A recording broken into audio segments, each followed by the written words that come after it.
Let's see, McCracken County Fiscal Court meeting, March 27, 2023.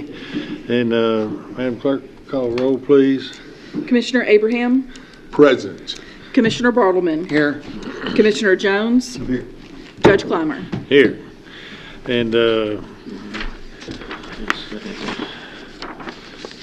Commissioner Bartleman, you offer a prayer, please.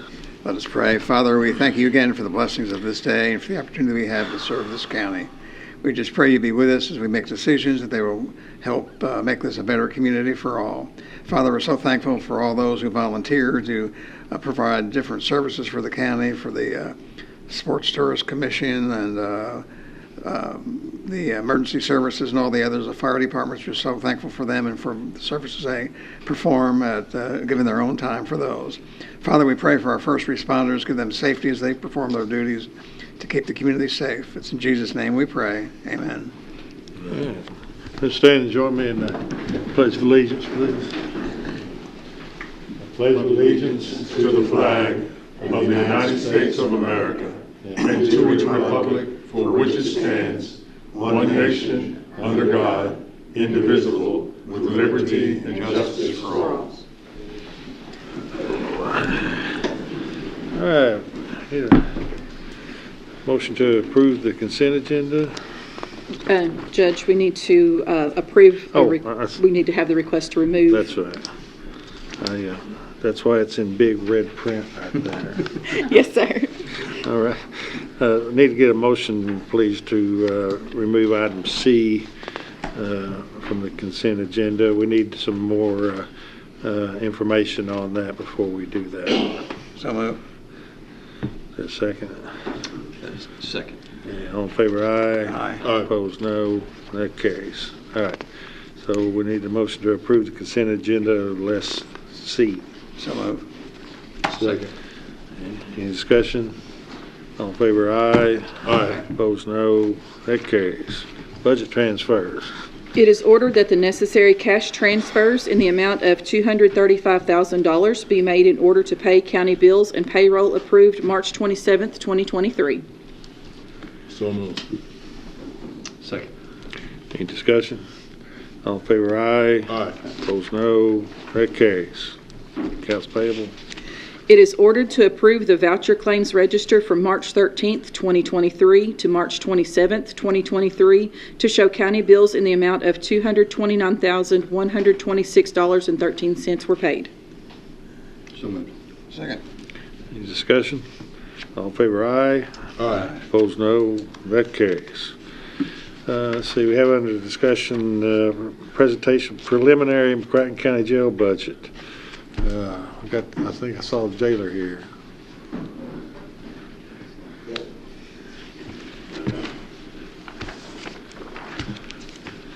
Hey, Jailer Knight, let's see.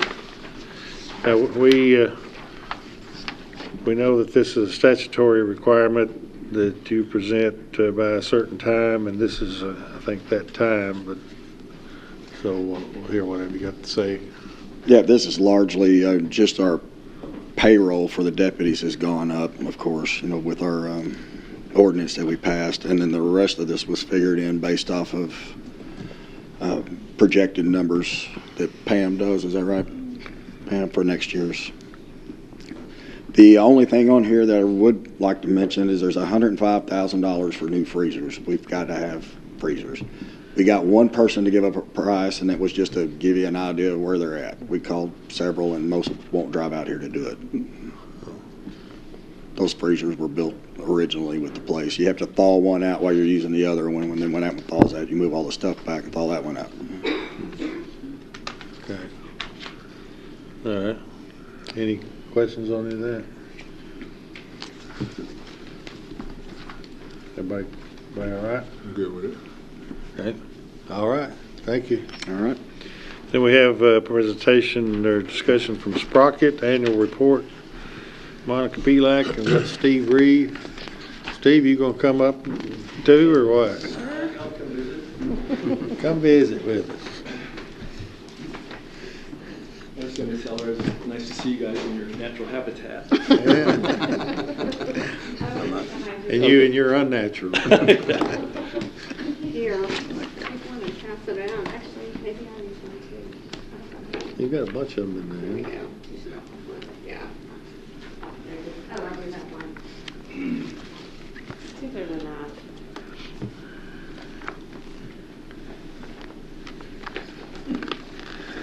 No. Okay, maybe I did count it correctly. You good? There you go. Yeah. So, first and foremost, just thank you. Thank you, Judge, for inviting us to come and share this. I think I sent this off around January. We try to put one together, even though we have a fiscal calendar. It's good to kind of wrap up the year and think about what we did. And we're just here to give. We're not here to take or ask for anything today. I just want to say thank you, and I wanted to even update on some of the wonderful things that have been going on. You guys took a big risk with us a few years ago, and it's turning out to be pretty exciting.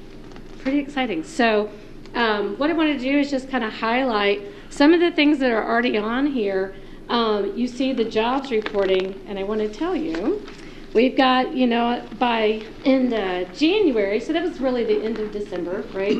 We counted up, and we've actually got 63 new jobs total. And the way we count these, guys, is just taking a poll. We actually have everyone in our space that has business to tell us, who did you hire? What's the hire date?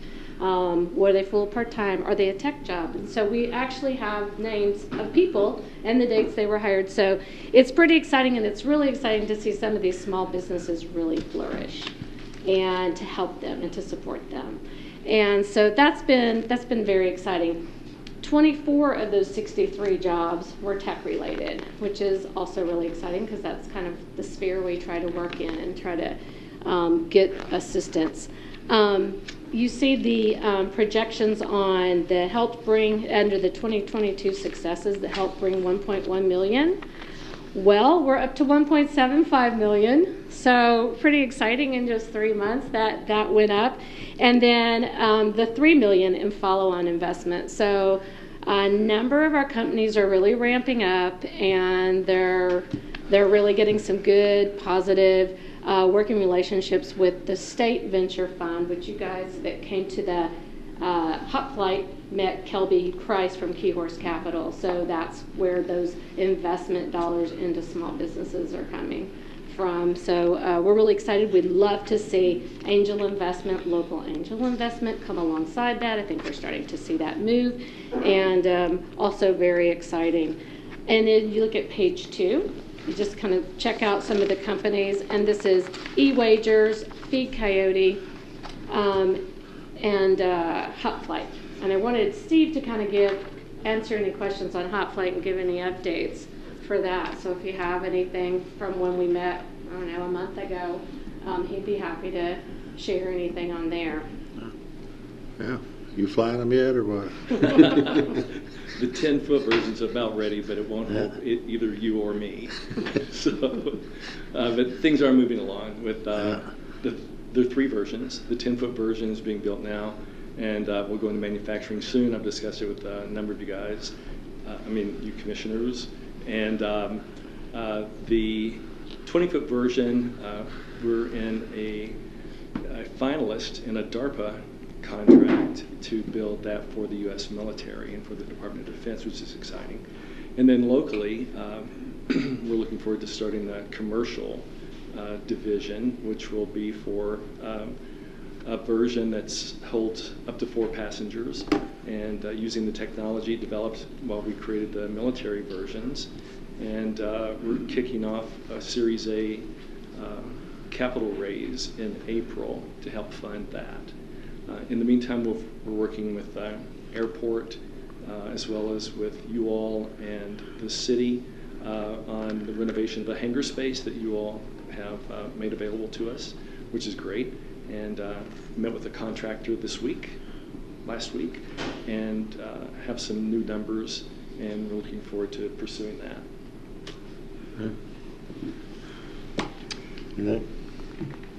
Well, thank y'all. You guys bring a lot of energy to this. It's going to get better. I'll just go on for another second if that's okay. Sure. So we initially started, we partnered with a company called Codify, run by a pretty brilliant man, Dr. James Stapleton. They've grown a lot in Missouri and no longer have the bandwidth to really support Sprocket on the software technology development. So we've started a software development company here that will support Sprocket companies and also other needs in the community. So I think it's pretty exciting. We're lucky to have y'all working on this. It's been eye-opening. We are learning a ton. We're really, really, really busy. It's fun. It's fun. It's good to see young people coming in, new ideas coming in, working on different projects. Like me. Yes, actually, this is amazing too. So let me tell you, so we did the first 50K project with Codify, as you call. We're going to do something called the next 50K. And so we're bringing in mid-stage companies, but we're going to focus this with Steve having a deep experience in health technology. We'll form a team of mentors here locally to work with companies to come in. So it's going to be a very targeted recruitment for certain kinds of companies in this next round of recruitment. We'd also like to do something in the financial technology sector because we have CSI here. We've got someone on our board with them. So we feel like we can create a nice advisory around that as well. So that next 50K is going to be launched in the coming year. And it will be it's very exciting, actually. I think that the companies are going to get a lot out of it, and I think we are too as a community. So we'll have a lot more engagement with people who have a lot of expertise in that. So that's how we're going to go with it. And your support is great. Yeah. Appreciate it. Well, and we'll say it again. We're lucky, Monica, that you haven't left us because I know there's other cities that are cool out there as well. Thank you for staying with us. And what a great story, Steve. You've returned to your roots, and you haven't just returned to retire. You're kicking in. Thank you. Thank you. Yeah, it's been amazing. It's been amazing having Steve on the team. And let me tell you, if you missed it, because I have to say it again, but what we found out when we were talking to Key Horse Capital is that Paducah has outranked Owensboro, Bowling Green, and Elizabethtown combined. And what's that mean? That means we have more companies growing that are receiving investment through the state than any of those communities. And that's the investment from Key Horse, which is the what? venture fund through the state. So those are innovation economy companies. So they're going to be tech based, or they're going to be something like a Hop Flight. So they're going to be more. They're not necessarily a mom and pop kind of business. They're usually a tech based or tech enabled kind of company, and. So we work really well with them. They've been really impressed with the companies that have come through. If you'll look at I think it's the very last page, no, third page, you'll see number 4. This is kind of how we roll through it. We do an incubator, which is a local, hey, come in, let's see what you've got, let's help you look at that business model, how can we help you with this design, how can we help you figure out if you're going to have customers, how does this work? And then we have the startup competition, which is usually companies who already have, like a Hop Flight would have fit in that, right? Who already have customers, they've already got some traction, but they need a little push.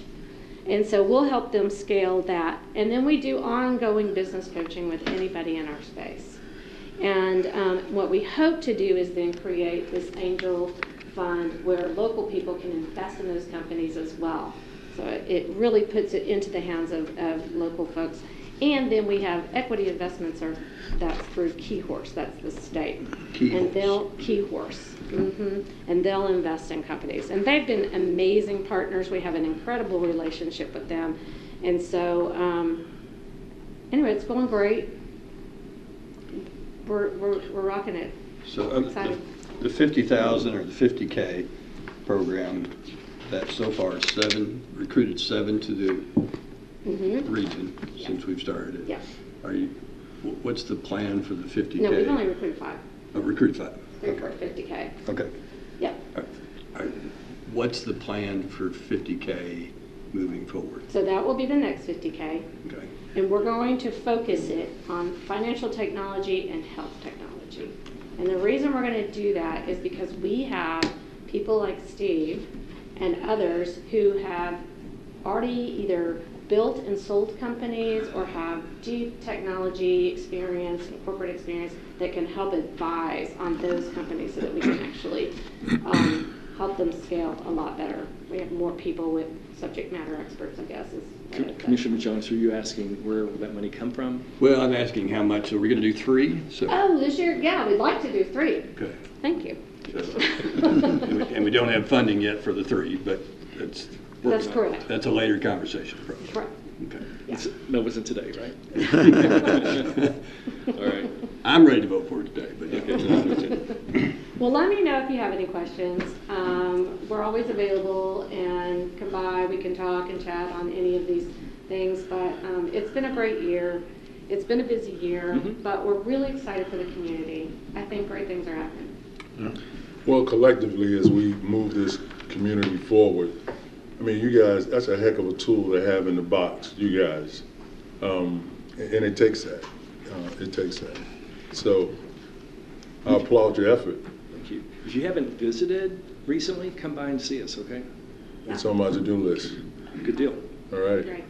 I talked to the Keyforce rep when he was here from Frankfurt, and he just couldn't stop talking about Paducah, how impressed he was with Paducah, and it's really good to have him as a advocate in Frankfurt. And I think he talks to others, and I think that helps not only with Sprocket projects, but other projects, because he was just really, he couldn't stop talking about how innovative it was and how impressed he was. So we had a good start. We've got some great partners across the state, but couldn't do it without them as well. So we're good. Thank you. You're welcome. All right, thank you. All right, we got Steve Irvin going to give us some information on the sports complex. Well, actually on the budget, right? He's making me do all the work today, so that's fine. He does most of the work. Yeah, we're just presenting the budget to you guys today for review. It's our annual budget, and I guess see if you guys have any questions for us about it or anything you need to know that's pretty similar to last year's budget, other than adding a couple things. So. I appreciate the way it looks, and I know it looks like last year's, but it's because you're doing the same thing, which is you're not expanding your overhead and administrative costs until you know what you're going to sell. Yeah, I think one difference here you see under pre-opening expenses, as we start continuing the process of design of this, the further we go, the more expenses we take on. Sure. Those are being taken on by SDC, and that includes hiring people within the fiscal year 24. So that's why that number starts to grow. Gotcha. That's the 741. Mm-hmm. Yep.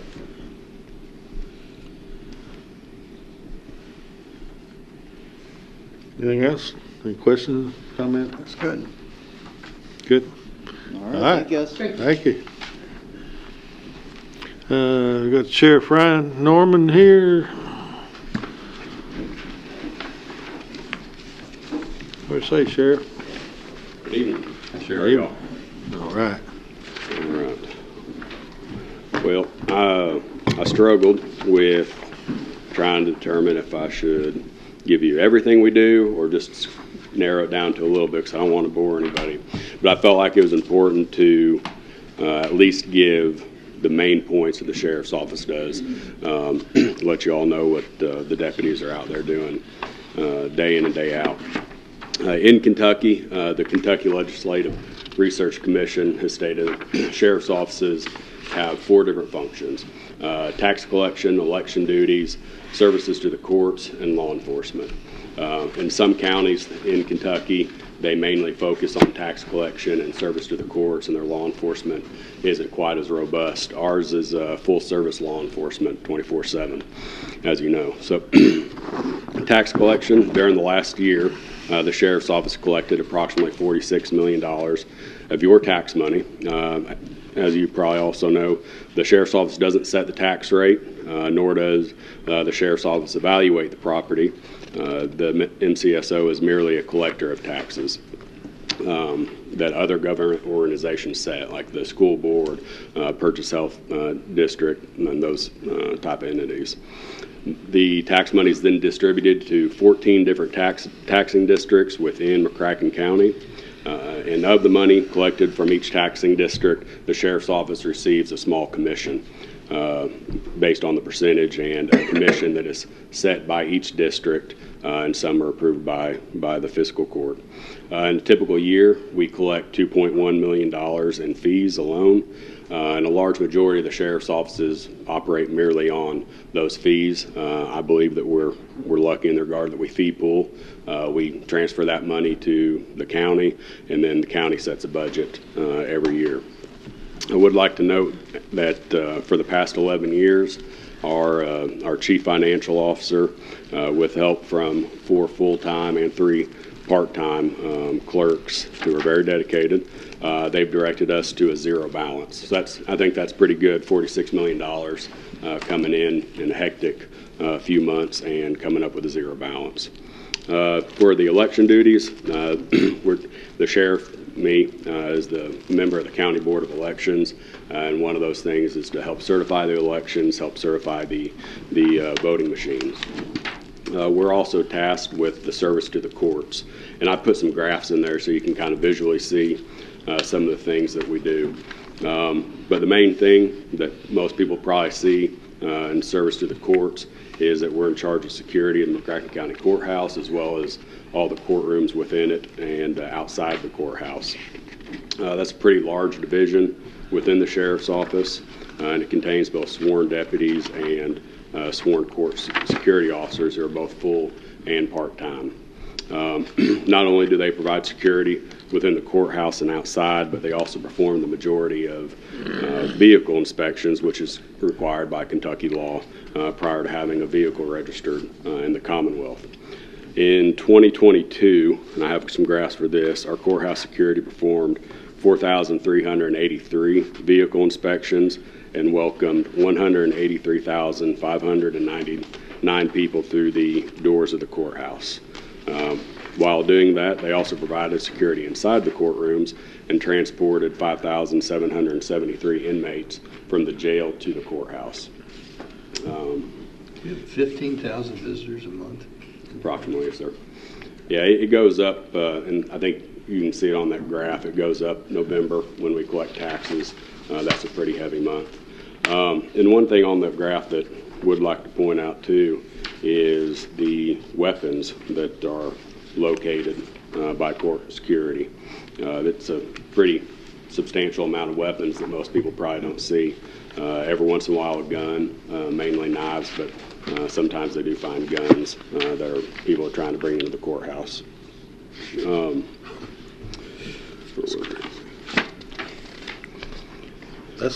guess that's the number of people coming through the magnetometer? Yes, sir. Yeah, that doesn't include any employees that come in other side doors that are authorized to do that. That merely coming through the front doors and the magnetometers.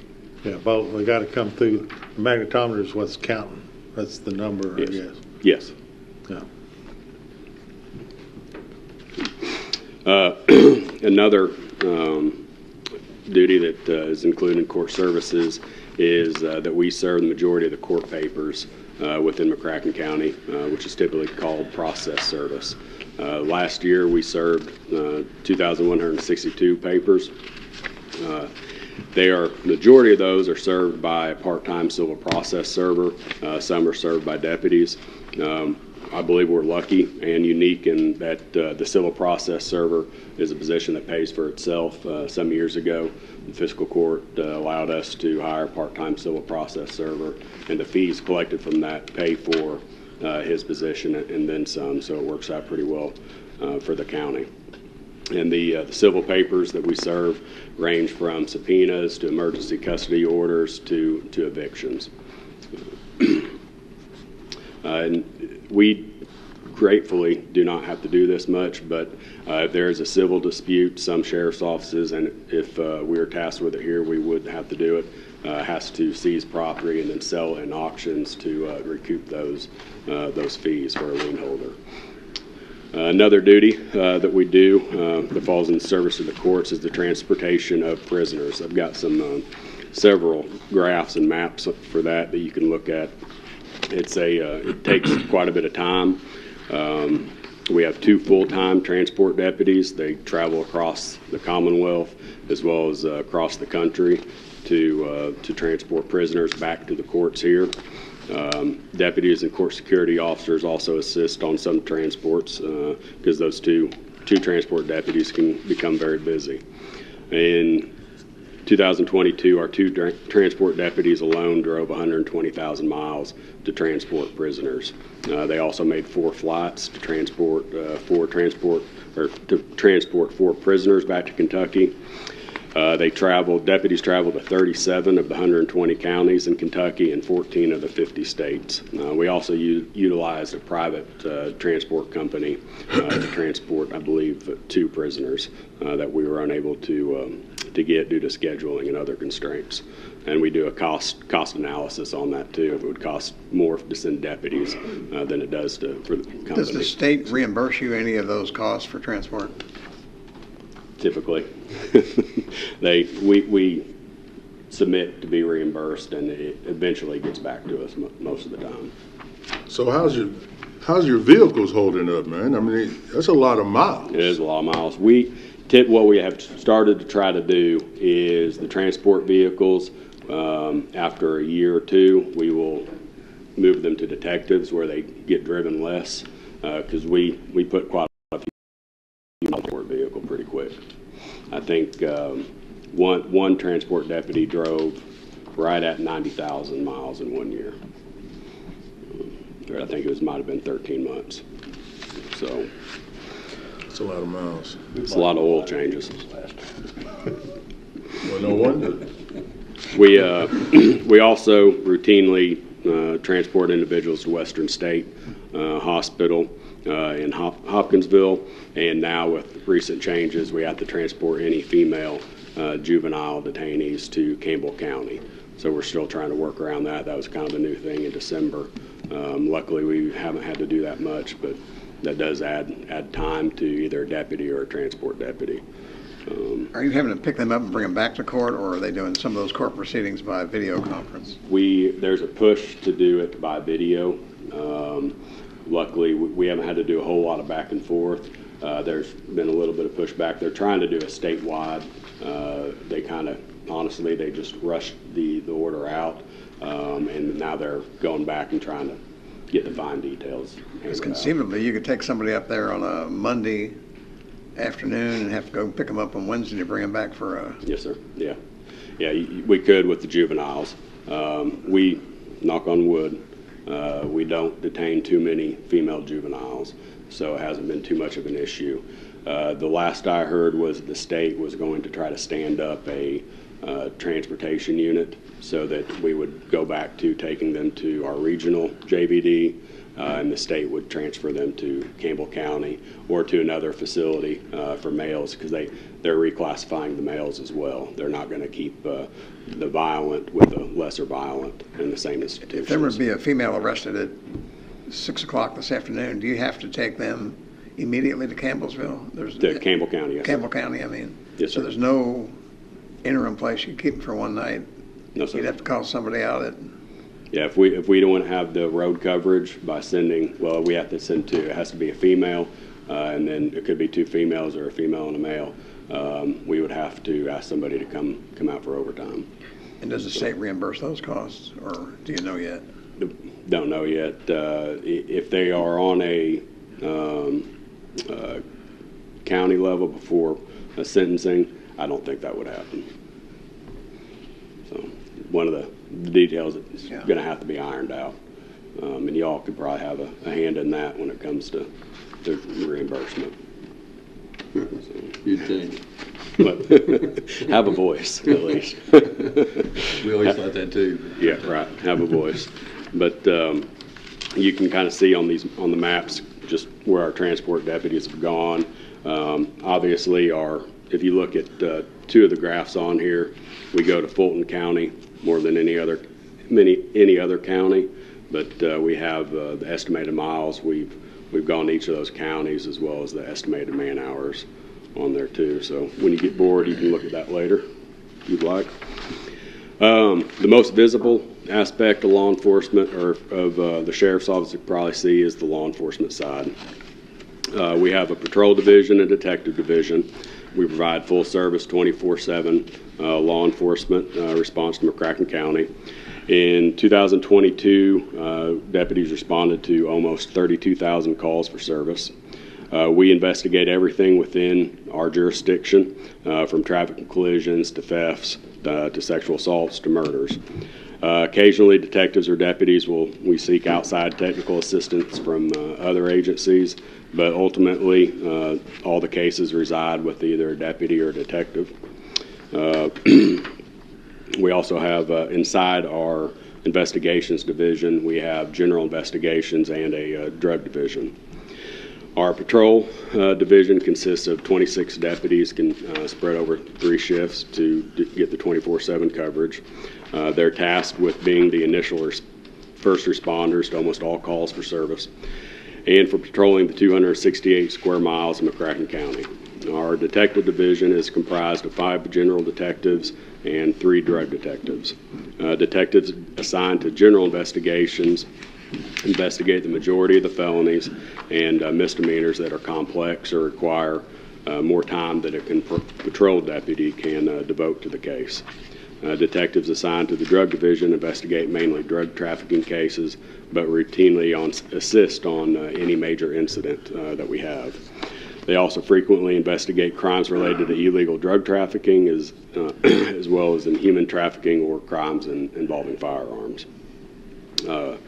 Luckily, in 2022, we responded to only 1 murder. It involved an alleged suicide pact where a vehicle pulled into traffic in front of a semi-trailer.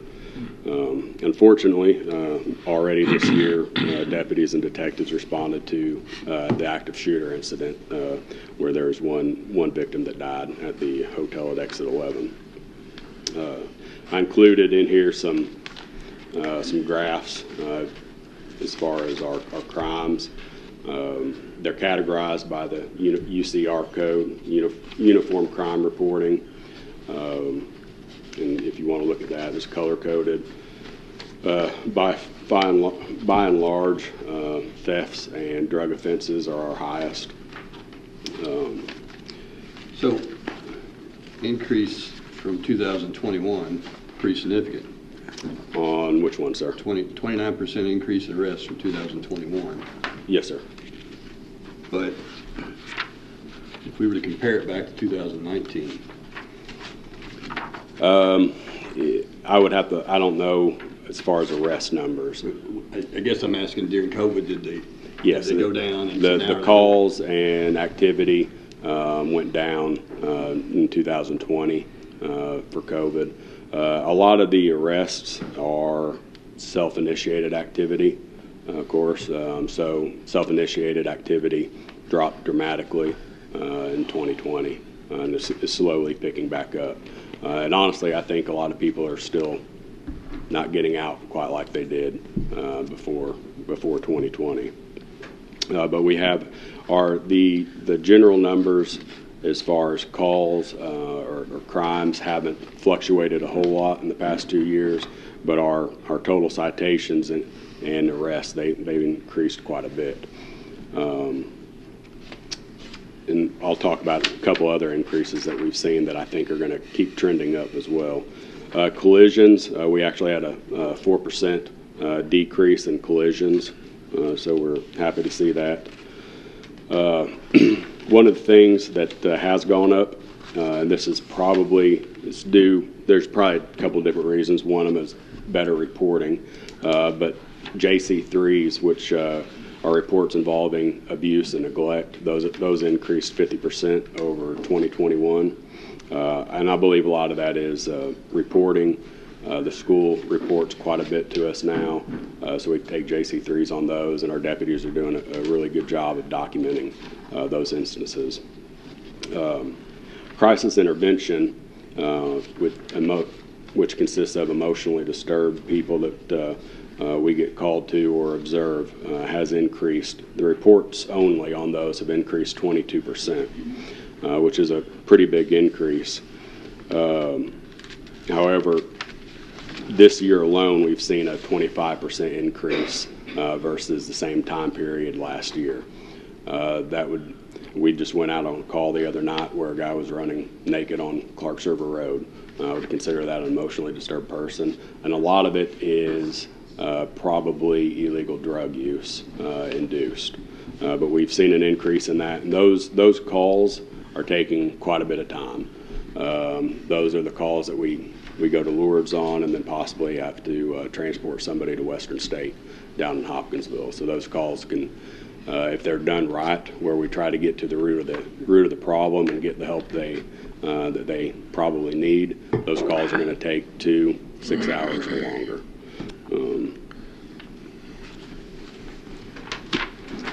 So far, as of last week, right now we're on pace to have an increase of about 10 to 15% in calls from service from last year. Our time spent on each call is increasing, and I think that's due to trying to come to a good resolution and have a good quality interaction with whoever we're interacting with. Our deputies aren't merely trying to hear the problem and leave, take a report and just leave, or give them a little bit of advice and leave quickly. They're trying to get to the root issue so that we're not continuing to see that with that individual. I believe that that's what the public expects and deserves. Beyond that, there's some maps where pretty much all McCracken County appears covered, but it kind of shows where all of our calls are coming from and the incidents that we have, as well as the collisions. We've got a map of collisions on there, and citations. Our general investigations had 298 cases last year, and the majority of them were thefts, 31% of them. And then our second highest were sex offenses at 24%.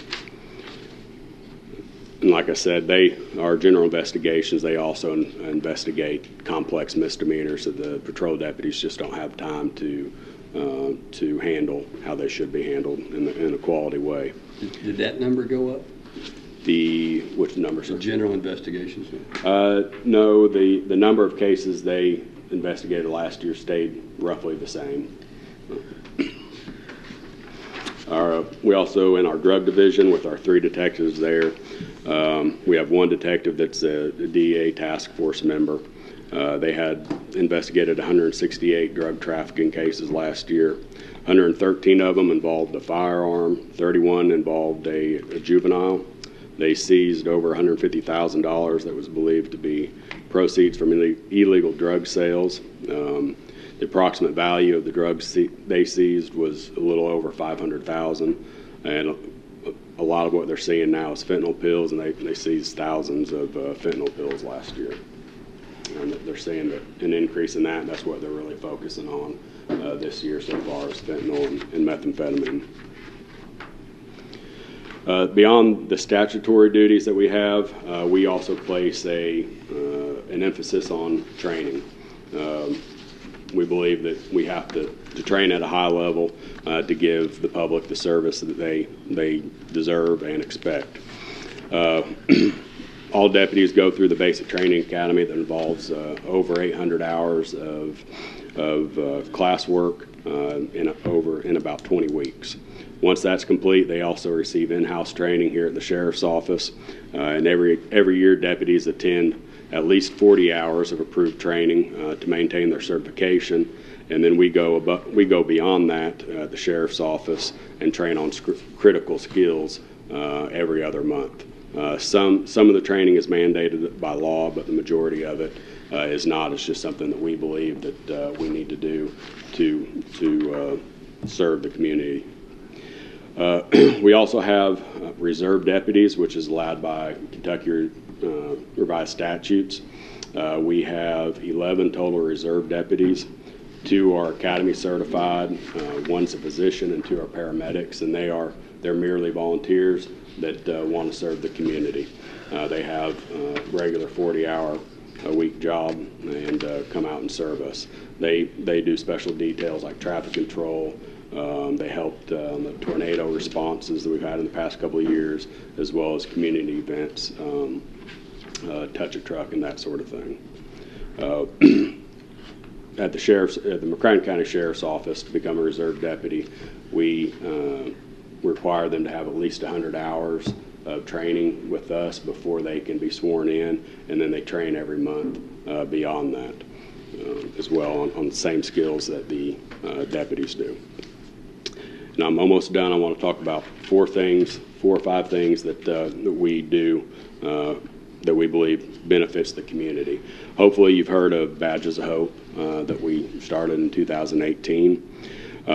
It was basically a product of we know there's an issue, but I don't have an answer for you of where to go. Call this number, go to 4 Rivers. Now we have a better response. We partnered with Purchase Health District.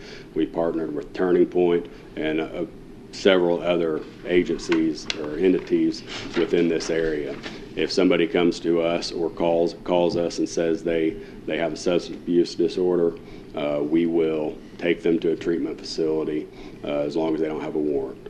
The treatment facilities have offered to either use insurance or cover it if the insurance, whatever the insurance does not cover. That's expanding. In just the last 3 months of 2022, 11 individuals received treatment through Badges of Hope. So that's 11 families that hopefully don't have to deal with substance abuse, 11 children that don't grow up in that, and hopefully we stop the cycle through that. We also started last year and had our first one just earlier this month, hunter education courses. We're always looking at ways to better serve the community. So one of our goals is to have positive engagement with the youth. So 11 deputies became certified hunter education instructors, and we held our first one this month. Over 30 people received their hunter education certification, and we were able to interact with youth and help teach and emphasize firearm safety, because it is one of the things we unfortunately see are negligent discharges where people get hurt. This is one way for us to really emphasize the firearm safety portion. We also have the Citizens Academy, which if any of y'all would like to go through it, just let me know. It's a 4-week-long course. We'll hold it starting in October. It's intended to show people that live or work in McCracken County what their sheriff's office does. You learn the history of the sheriff's office and all the statutory obligations like we just discussed, but then different divisions within the sheriff's office come and speak. Our drug division, our SWAT team, our general investigations, our collision reconstructionists, they come and speak and kind of go through some cases and show how they do what they do. I believe we had some pretty good success and a lot of good feedback on that. Another thing, 2 more, that we have started is what we call a quick reaction team with Turning Point. It's in response to the opioid epidemic. Anytime that we respond to an overdose within McCracken County, we let Turning Point know some of the details of that, and within 72 hours, a team from Turning Point and one of our deputies goes and attempts to locate the person and speak to them, and if nothing else, let them know there are options to receive treatment. Maybe they'll just take some literature, but they have had some success where people have said, sign me up, I want to go now. So it's just another thing we're trying to do to stop the cycle of abuse. We also have the Sheriff's Office Foundation. It's a 501c3. It's one of the things we started to tried to take some of the strain off the budget, buy some items without asking for them in the budget. We've purchased collision reconstruction items, helmets for our SWAT team. We recently purchased a drone and some defensive tactics stuff that we use in training. So that is it. Does anybody have any questions? I laid out quite a bit of what we do. I think we have a high-quality sheriff's department. I think we're one of the few counties in the state that does not have any state troopers assigned to our That's county. correct. And that's because of the quality of our sheriff's office. I remember at one time, several years ago, there were 7 or 8 state police troopers assigned to McCracken County because they did investigations of crime and car wrecks and everything else. And now the state police see them out on the interstate once in a while, but do they do much other than maybe call and help when you need help? Yeah, obviously, if we need assistance, they come. Every once in a while, they will receive a call directly to post, and a trooper will respond. But you're correct, there's no trooper assigned to McCracken County. I'd say we're one of the few within Kentucky that...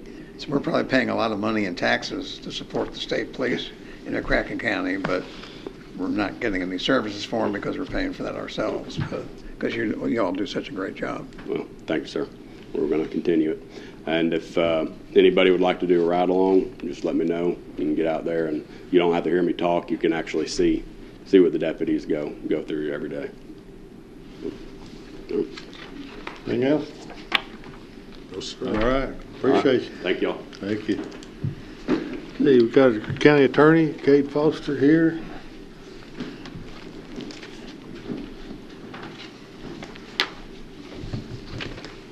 Brought the team. Well, good evening, gentlemen. Sure did. Thank you. We wanted Look at that. You gonna have all of them talk, or? Yeah, one by one. Sure.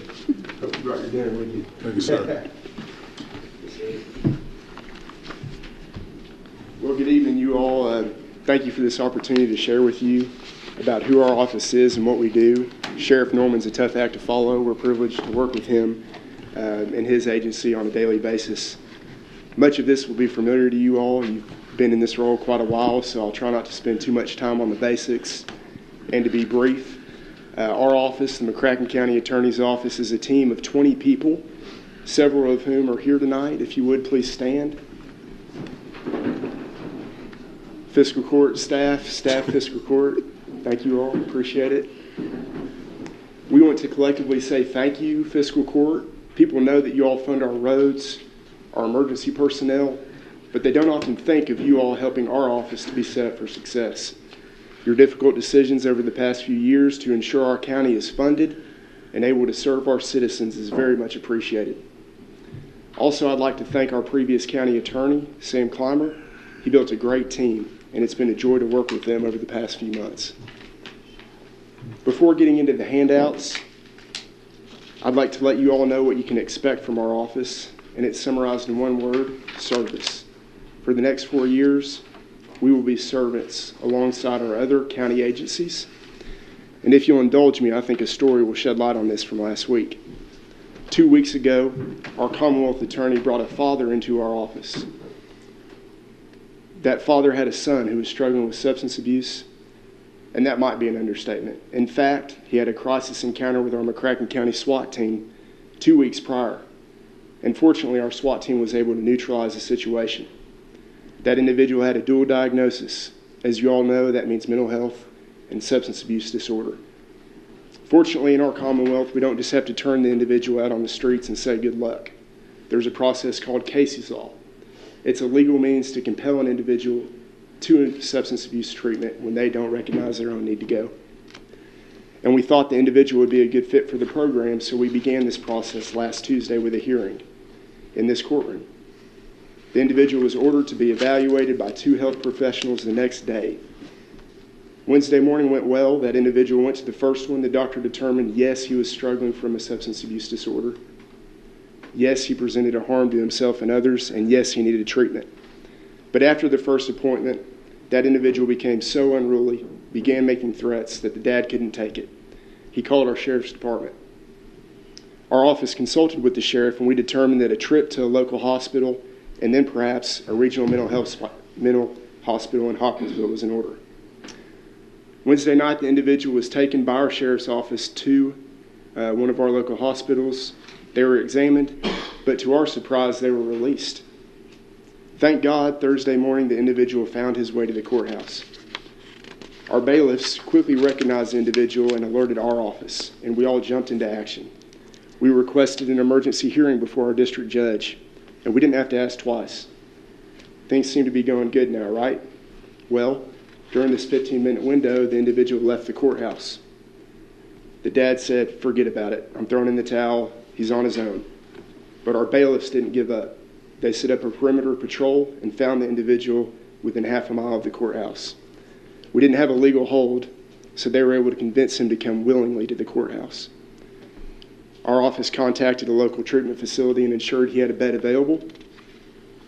We had the hearing in here. It was a pretty rough and tumble time, so much in fact that the individual we were trying to get treatment on, Commissioner Abraham, was there doing exercises on that pew right there. I know you'll appreciate that. But through the work of the McCracken County Sheriff's Office, our district judges, and our office, we were able to get this person into treatment. When I suspect other counties may have written him off. Will he get healed? Lord only knows, but hopefully yes. The stats say about 40% do. But we know we did all we could, and eventually we'll have an impact on a few families in our county, even if it's only a few a year. I hope this story gives you a taste of what you can expect from us the next 4 years. We're going to meet challenges head-on with other county agencies, whether it's combating the drug epidemic, a complex legal issue, or some other matter. We'll meet each one with a servant's mindset and give it our all. With that, on to the handout. I'd like to offer you all a few things. First, an overview of our office, a discussion of our duties, and share a few ways we can help people in our county. First, an overview. We have a dual role in the county attorney's office. We're prosecutors and legal advisors to the county. Personnel, we have 3 main divisions. We have a child support office directly across the parking lot from the courthouse, a main office, and a victims advocate office. We have a 3-fold mission: enhance the safety of our county, provide sound legal advising to the county, and help those in need. As far as funding, we're very grateful that you all put together about 1/3 of our budget. We get about 1/3 from the state, and we get about 1/3 from the cabinet. On to our prosecutor duties. We are responsible for prosecuting all crimes within the district court's jurisdiction. These include misdemeanor offenses ranging from county ordinances to domestic violence to drunk driving. In 2022, our office had 1,998 misdemeanor prosecutions, 91 county ordinance prosecutions, 4,318 traffic, and 563 DUI or DUI-related prosecutions. We also handle all juvenile offenses, except for very violent felonies. We handle the family court cases where a child has been dependent, neglected, or abused. We work with social workers to determine if removal of the child is needed and placement in an alternative home is warranted. Although our law enforcement agencies in McCracken County don't need us very much, we're also available for on-call consulting at any hour of the day. Our Victims Advocate Office provides victims information about their cases, helps them get restitution if they had property damage, and puts emergency protective orders in place for the most vulnerable in our society. Our Child Support Division is a prosecutor duty. They collect child support from non-custodial parents, and in the past fiscal year has already collected $3 million. By the end of the fiscal year, we expect that number to be closer to $6 million. We're exceeding some targets set by the state, so we're proud of that. Here you will see how it works and some tools we're using to enforce it. One way we're very proud of our team, they've started enacting license suspicions, which may seem a little bit counterintuitive. How's someone going to pay if they can't get to work? But the threat of that is often enough because it's usually someone who has enough money to pay and they're just being a you-know-what. We've also been initiating contempt cases and the felony charges of flagrant non-support. Something our office has really taken a focus on is rocket docket. It's a state-funded prosecutor duty and initiative that saves our county money. Hopefully it will reduce that budget that Joe Knight has to deal with and you all have to pay for. It's a collaborative effort between the Commonwealth Attorney and our office to process the appropriate cases more swiftly. It's usually drug possession for methamphetamine.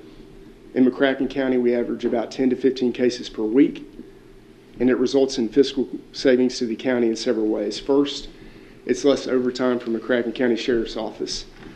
While we want those guys to get paid all they can, they'd rather be out taking care of serious crimes and sitting in grand jury for a meth possession case.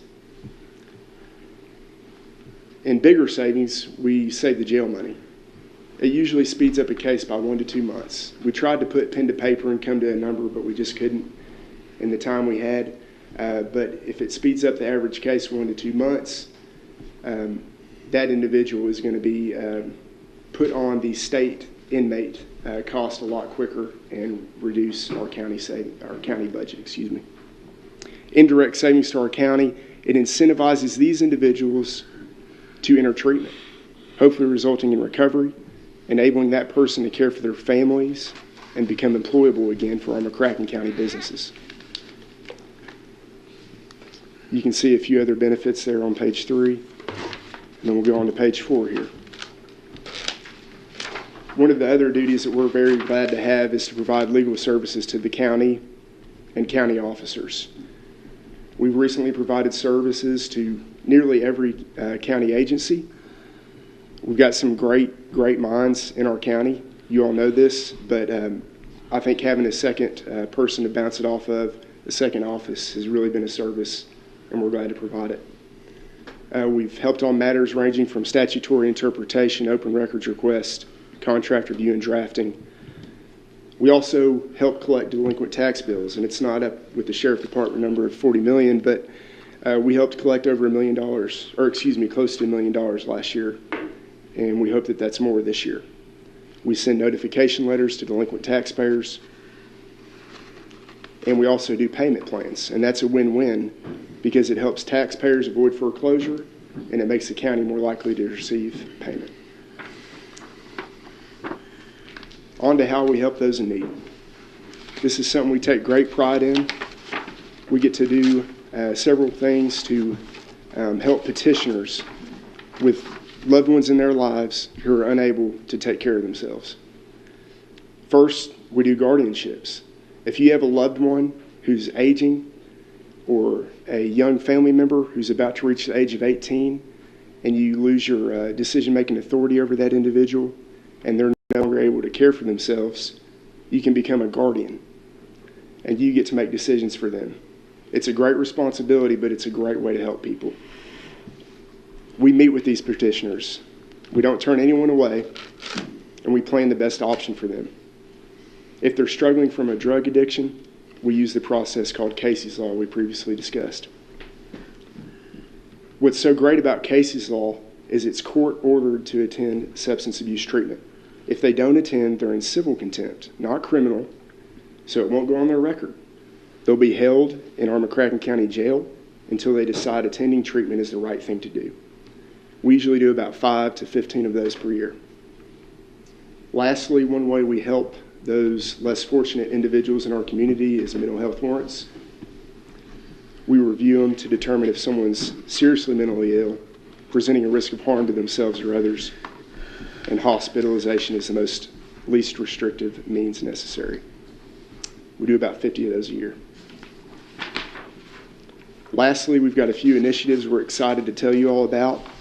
First is the Youth Incentive Program. Our juvenile prosecutor takes great passion towards this and is really focused on this to try and work with our Sheriff Department to ensure that we don't send female juveniles to Campbell County unless it's absolutely necessary. We try and connect individuals to service providers to get them on the right track and not become entrenched in the system at a young age. Next, we've got the SB 90 pilot program. We're one of 11 counties chosen. It's for people who are committing crimes as a result of a mental health illness, and mental health treatment may be better than confinement in our county jail. The program candidate is not going to be someone who poses a threat to our community. just someone who might be committing a crime. You may think of public intoxication or criminal trespass without a violent crime attached to it. We're going to also further our attentiveness to domestic violence prosecution. We have an application we are sending in by September 1st and hope to have an award by January of 2024 to hire a domestic violence prosecutor. Lastly, we really hope to inform the public of these tools. The county attorney's office has always done a good job providing these services, but we really want the public to know we can help families who have a loved one with substance abuse or might need a guardian if they have an aging loved one with memory problems. In conclusion, we get to serve our county in a variety of ways, and we look forward to doing so the next 4 years. We really appreciate you all equipping us to be successful. Thank you very much. Do you all have any questions? I just want to say that I'm happy, pleased to hear the focus on the cost of the county inmate versus the state inmate, and particularly if we're planning for them to be a state inmate, we want the state to pay for that and orchestrating the prosecution in such a way so that the state pays for the inmate. Thank you. Yes, sir, Commissioner Jones, and we'll continue to, and we actually have an idea or two to make it even better, and we're going to start looking at that here. Well, what moved me the most is that the extra mile that you and your staff go to help. It's not 100%, but you do what you can do, and then ultimately it's up to the individual. But yes, sir. Those, if you want to see numbers going down and bridges being rebuilt, the person's got to be well. Yes, sir. And so I applaud your effort on that. That's thank you, Commissioner. That can be pretty moving. It's awesome. Good work on that. Thank you. We'll keep doing it. Thank you, gentlemen. Appreciate it. Thank you. Appreciate all you do. Yes, sir. Thank you. All right, we got Bill Dunn here, PBA.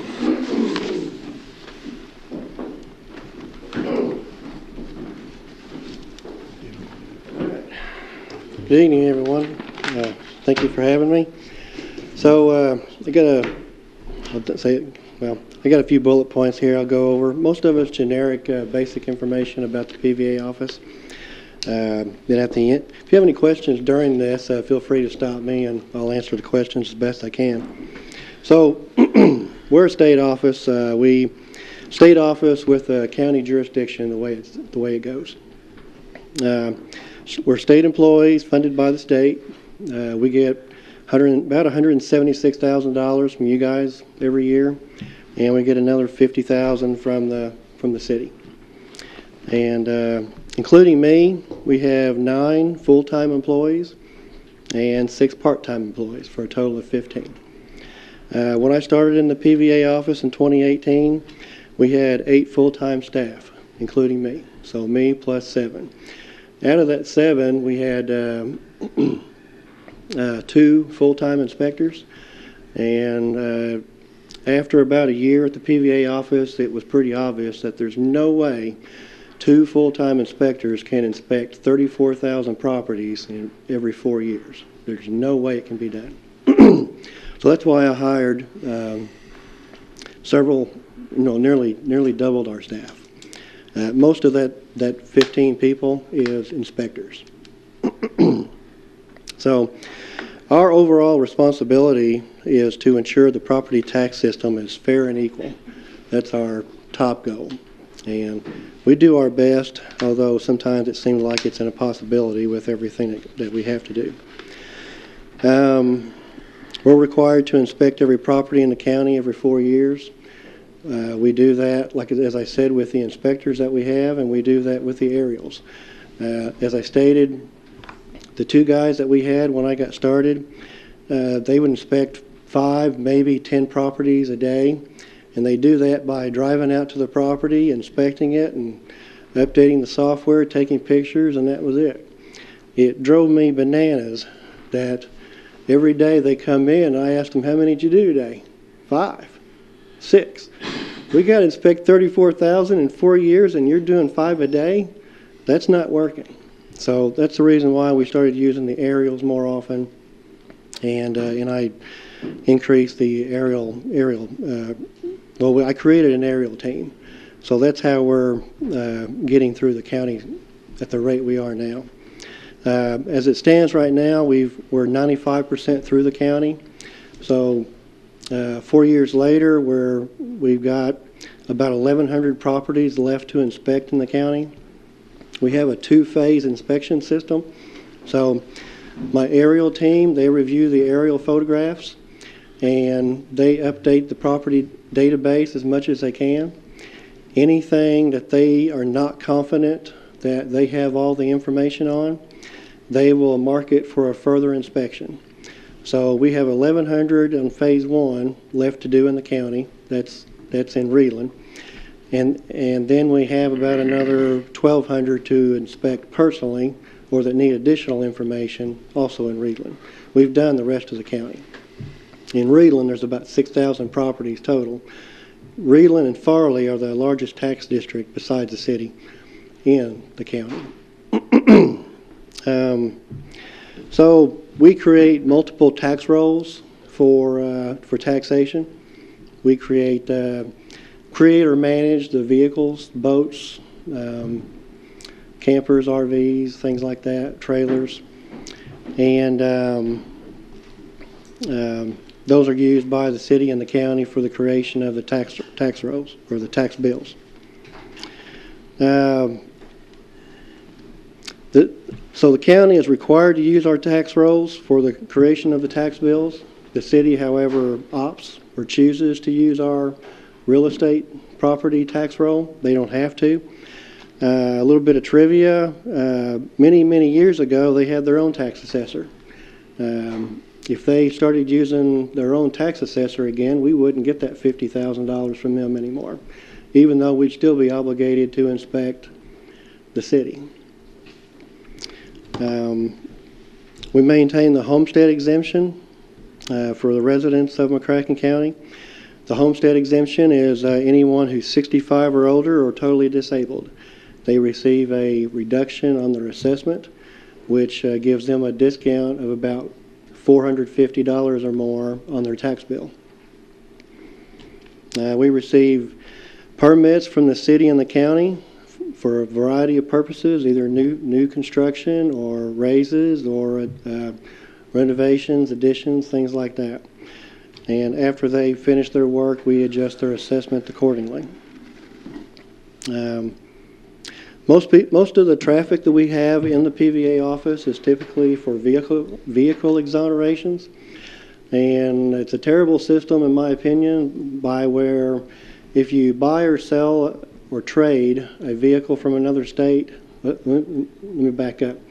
If you trade your vehicle to someone in another state, or say you sell it to someone in another state, you're given that title to that other individual and they take it to their state for registration.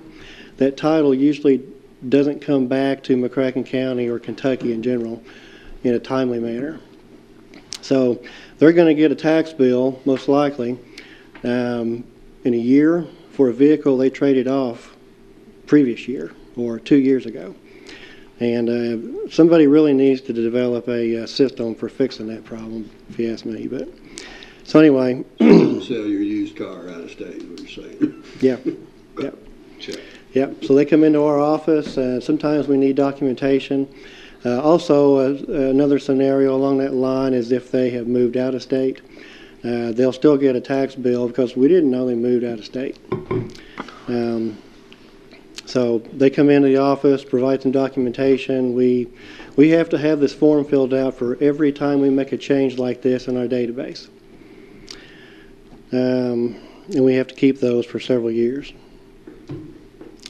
Right now, we're entering the busiest time of year. As you guys may remember, I sent you all an email giving you a heads up that we're fixing to mail out assessment notices to everyone that we've worked on over the last year. So if we've raised their assessment here shortly or in the past week or two, they may have received an assessment notice from us. We do mail out some courtesy notices letting people know that we have lowered their assessment or we have made no change to their assessment. But if we raise their assessment, we're required to mail them a notice. And so this year we're mailing out, I forget the exact number, close to 9,000 assessment notices. Most of those are increases. And most of those 9,000 are residential customers for people's homes. And about 6,500 of those, I believe, are residents. We're going to be mailing those starting next week sometime. And that's when we're really going to get busy. It's really tough for us. We're mailing them early because we hope to spread this out over more weeks. Usually we mail these notices out at the end of April. So the deadline is usually the middle of May. Trying to crunch these people into a 2-week time period is incredibly stressful for the staff of the PVA office. So we're trying to give more people more time so that we're not so stressed. And people, if someone chooses to go get an appraisal from an appraiser here in town, they have more time to do that as well. When we mail them out, in previous years when we've mailed those notices out at the end of April, 2 weeks is not enough time for them to go get an appraisal if they choose to do that. If someone wants to appeal, as always, they call the PVA office first. They discuss it with us. If a very large majority of the time, we can work it out with that taxpayer, unless it's just totally unreasonable. And if it's that unreasonable, we suggest they take it to the County Board of Assessment Appeals, which is an appraiser, two real estate brokers, and they will hear the case and they will decide what the assessment should be. And that's in June. The deadline this year is May 15th. That's about all I have to say tonight. My door is always open. Do you all have any questions? I do. So I'm pretty sure the average person on the street don't quite get exactly how the money flows. Yeah. For instance, when you took office, there was a little discrepancy in the books. And so property had been either not evaluated, grossly underevaluated. And so there was articles in the paper about all of this money that it looked like that the county was going to get or the city was going to get. And then I came to your office one day and I asked you that question. And real quick, just explain how that works, because that's not the way most people think. You're going to go out and recoup millions of dollars and then you're going to give it over to the county, and so we're good. How does that work? Yeah. Well, House Bill 44, the 4% rule, says that the tax entities, or at least not the special entities, I believe it is, can only collect, without a special hearing, at most 4% from what the revenues were last year, and that's a 4% increase. 4% increase. That's a complicated subject. Even people who've been in office or who have worked in this realm for years don't understand it. But every year, I want to see what the calculation looks at myself. So I email Pam. Pam emails it to me. It's a piece of paper. It's got a long calculation front and back, and it says what the compensating rate is, which means what the tax rate should be based on the assessment, and how much, and it will give you about the same amount of revenue as you had last year, the same amount of tax collection. And however, it also gives a 4% rate on this form, and the 4% means how you could the tax rate would be if you wanted to collect 4% more than last year. And of course, you guys either take the compensating rate or the 4%. Just kind of depends. This year, I'll just throw in a little extra. We have inspected a tremendous amount of the county. half of the city, a lot of the county, Lone Oak, and half the city specifically. And in addition to that, there's been a lot of new construction. There's also been a large increase in sales of everything in real estate in general. So between that, we've raised assessments almost $600 million, which is 3 times what we normally do. And but I'm hoping that when all of this comes together after the appeal period, maybe we'll keep $500 million of that, and you guys will be able to reduce the tax rate significantly. But there's a set rate that by law that we get from the assessments.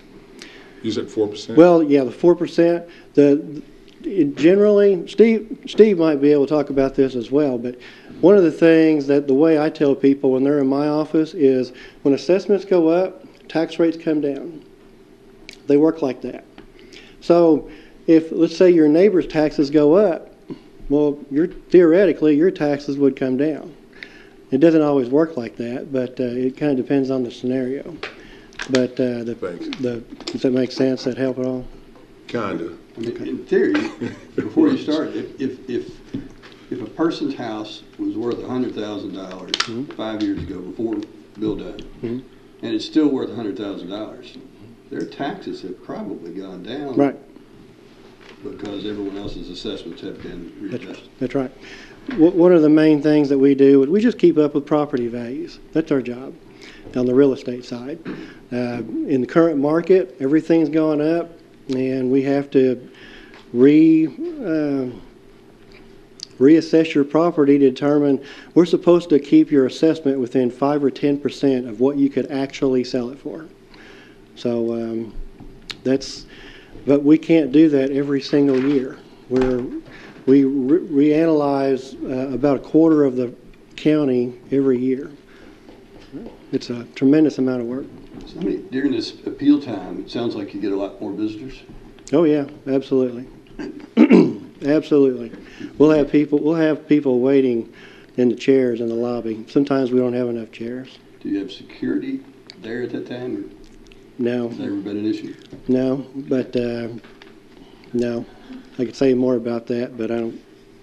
Well, he's so soft-spoken. That's, you can give folks bad news, and they can almost thank you if you say it right. Yeah. Well, one of the things I tell people is when they come into the office, we get more compliments than we do complaints. And I mean that. We really do. A lot of people are complimentary on the work that we're doing because people want fair and equal taxation. When all that stuff was in the news, like you mentioned, we had, when it was in the news regularly, we had neighbors turning in neighbors, and we didn't like that too much. You shouldn't have to turn in your neighbor and some of it was erroneous. They thought their neighbor's assessment was too low. Well, they had the homestead exemption, and they didn't know that. And we get things like that from time to time. It's a tough job. Very. When you do reassessments, you usually base it on square footage, don't you? Yes, square footage of your home, which is a whole other topic because we haven't been inside your home. How are you going to estimate somebody's home if you haven't even been in the home? So all of our home sizes are estimated as best we can by walking around the outside usually. Basements and second floors are a common problem. But yeah, the size of the home and sales in your subdivision or your neighborhood. Anything else? All right. Appreciate it, Bill. Thank you. All right. So we put on for a discussion about the county stage. We talked about that last meeting 2 weeks ago. The situation is that the county owns the stage. We have partnered with the city in the past when the stage is to be used. It's I think never used out in the county. It's always used only for city events, and so we provide the stage for city events. I say city events located within the city, and usually in the business district downtown. We had relied on the city to help us provide some labor to put it up. They chose to discontinue that, not help us put it up anymore on these events. And so I've communicated with the mayor about it. I think he wrote me this. Let's see, I haven't heard back from him. He wrote me a message that I take to mean that I think we're good for at least the May, the Arts and Music and Arts Festival that benefits the Iser Center. The one that's down, is it like 5th or 6th in Monroe or Madison, along in there. I think what he said is that the city will provide 4 contract laborers at city cost, whether it's city employees or they'll contract with outside of their workforce to provide for that one. And I'm not certain that his message is that continues on. I think that he's saying they'll continue on to do that indefinitely. And so we'd be essentially right back where we were before. I think we gave $900,000 for the stage back some time ago. How much? What? Nine. What did I say? 900. Gave 90,000. It's an expensive stage. 9,900. 90,000. So I don't know what the thing's worth now, but so we provide the stage. We get it down there. It requires 4 2-ton ballast concrete squares to hold the thing down if the wind blows. It takes about a day and a half to put it up, about a day or so to get it down, even with all the labor. And so I think that we've got that resolved. If you gentlemen are good with that arrangement, I'll tell them we got a deal. If you want to do something else, he did say that he didn't really want to get into the stage business. He's not interested. I think we had talked about, do we want to maybe purchase and join together on the cost of a stage hydraulic. It goes up easier, doesn't have all the labor. You can pop it up, pop it down pretty easy. I take it from his communication he doesn't really want to get into that. I don't think I really want to get into that either, and I don't know that I want to really partner on another financial arrangement over this stage. But any thoughts?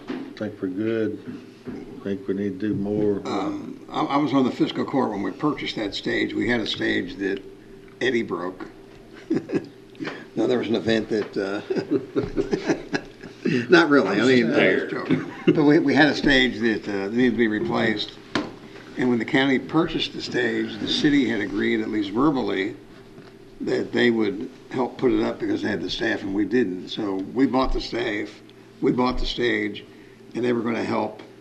They agreed to help put it up. It was only used a few times a year for usually nonprofit organizations. And I guess they've changed their mind on whether to continue that commitment they made 6 or 7 years ago.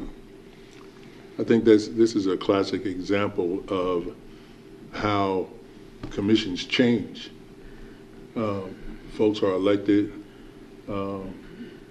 This fiscal court looks like it does now, but it maybe won't look like this 4 years from now.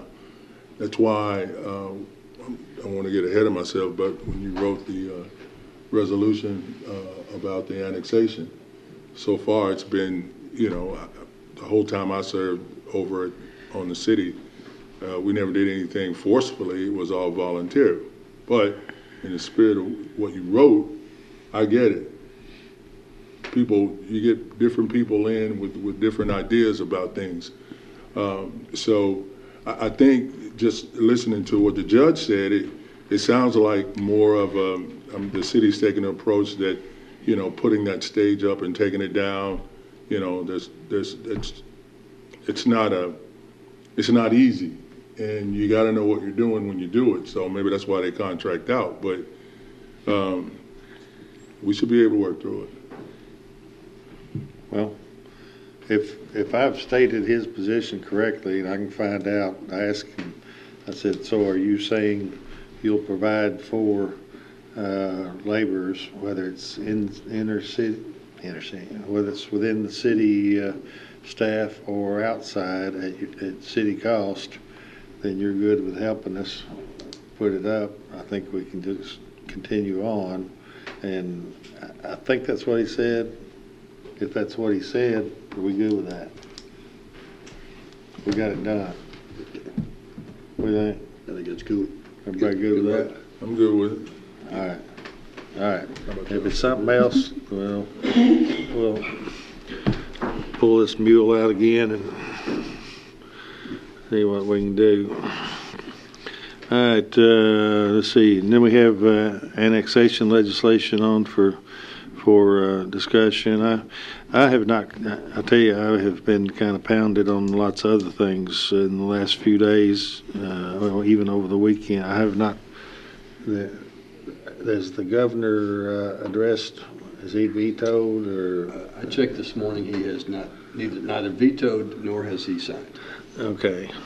So, but it appears that if he does veto, it appears that maybe there are the votes to override his veto. There were when it first came up, so it's, yeah. I guess we don't need to jinx that and say anything okay. wrong tonight. So I guess about all we can do really is wait and see what that is. I think everybody's just kind of waiting to see if it goes through. You know, as you know, I've kind of worked on the mayor to try to get the city to stop the annexation or to second best share in the revenue so that our loss is not so great, but they still, you know, receive more revenue at the same time. But that's sort of just in limbo, I think, until we see how this thing goes through. Yeah. Well, I guess it's the first time we've met since, you know, I've given Representative Randy Bridges and Danny, I call Randy and Danny Carroll, a lot of grief over some things. Randy was a real leader in this effort, and I appreciate his work on it. So, I'll give him the kudos on that one. Yeah. All right. Anything else we need to say about that? All right. Then we got the convention center roof. So the roof's leaking at the convention center. We did get a outfit to go over there and do some emergency repairs. I don't know that it's got it stopped completely, but it's made it much better. I think the insurance is going to pay, as I understand, for that. I think, I don't know, what was that, like $7,000 or? Michelle's here. You want her to come up? You want to address this, Michelle? Come up here. I can. Hey.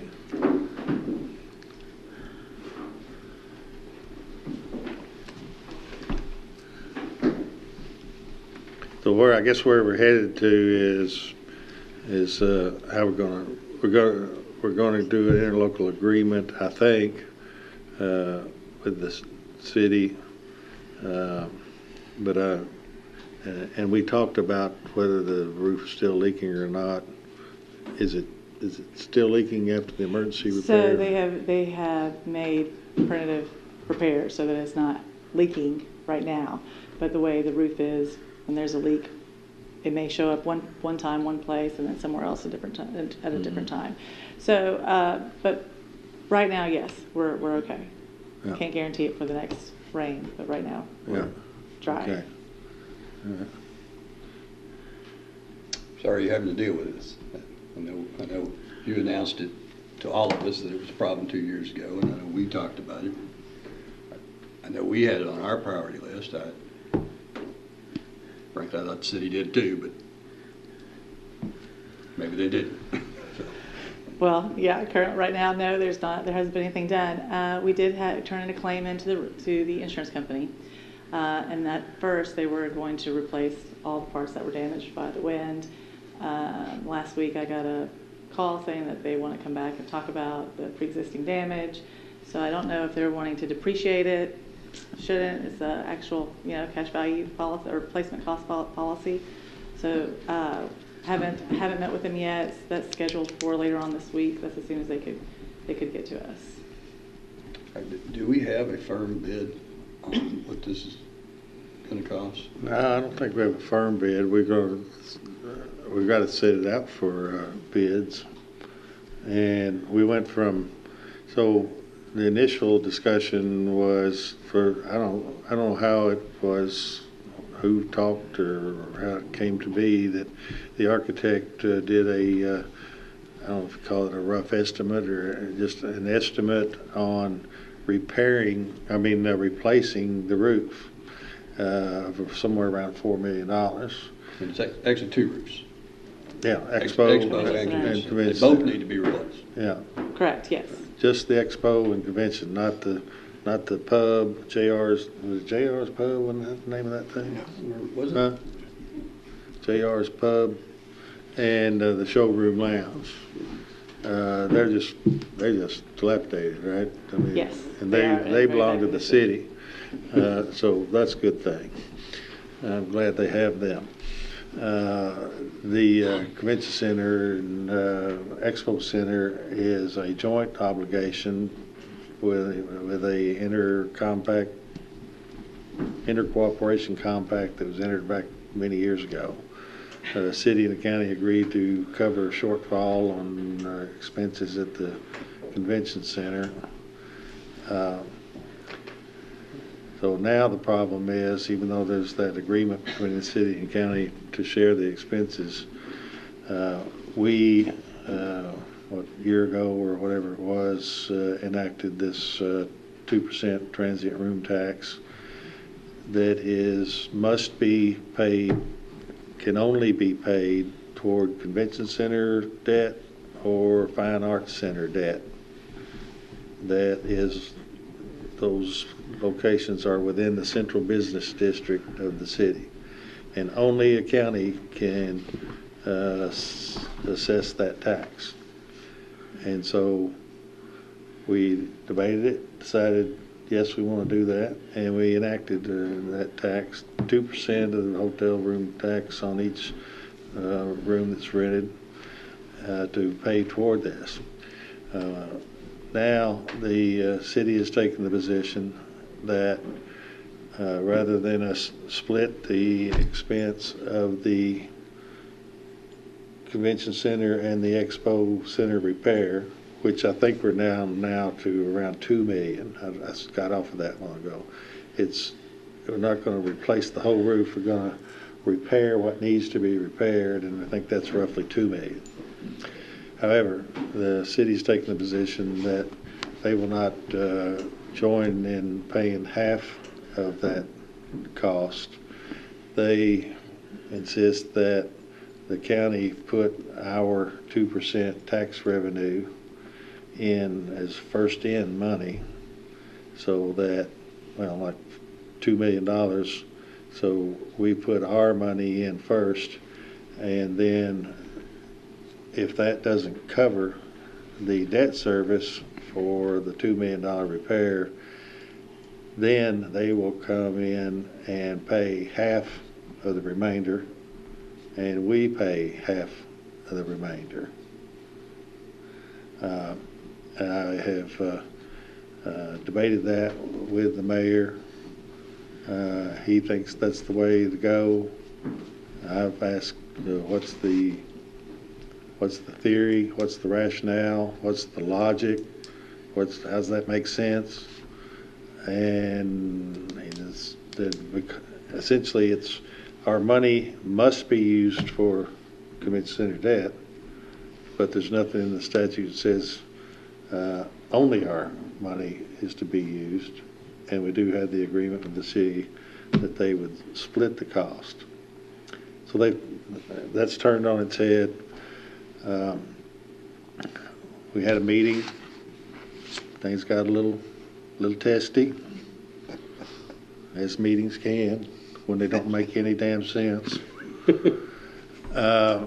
And so the next day, when we saw that Bruce Leakin got a convention coming May 17. We're busy every weekend. Busy every weekend. Every weekend. Every weekend. But this big nationwide convention or event and bring in international people into the convention center. We'd rather them not go sloshing through the convention center and it leaking on their heads. And so I told the mayor, if y'all won't come off of this position, then I will bring it up before the fiscal court to see if we can agree that we will go ahead and put our money in first. That will satisfy them to enter into an interlocal agreement, not surprisingly, that we pay for the whole damn thing.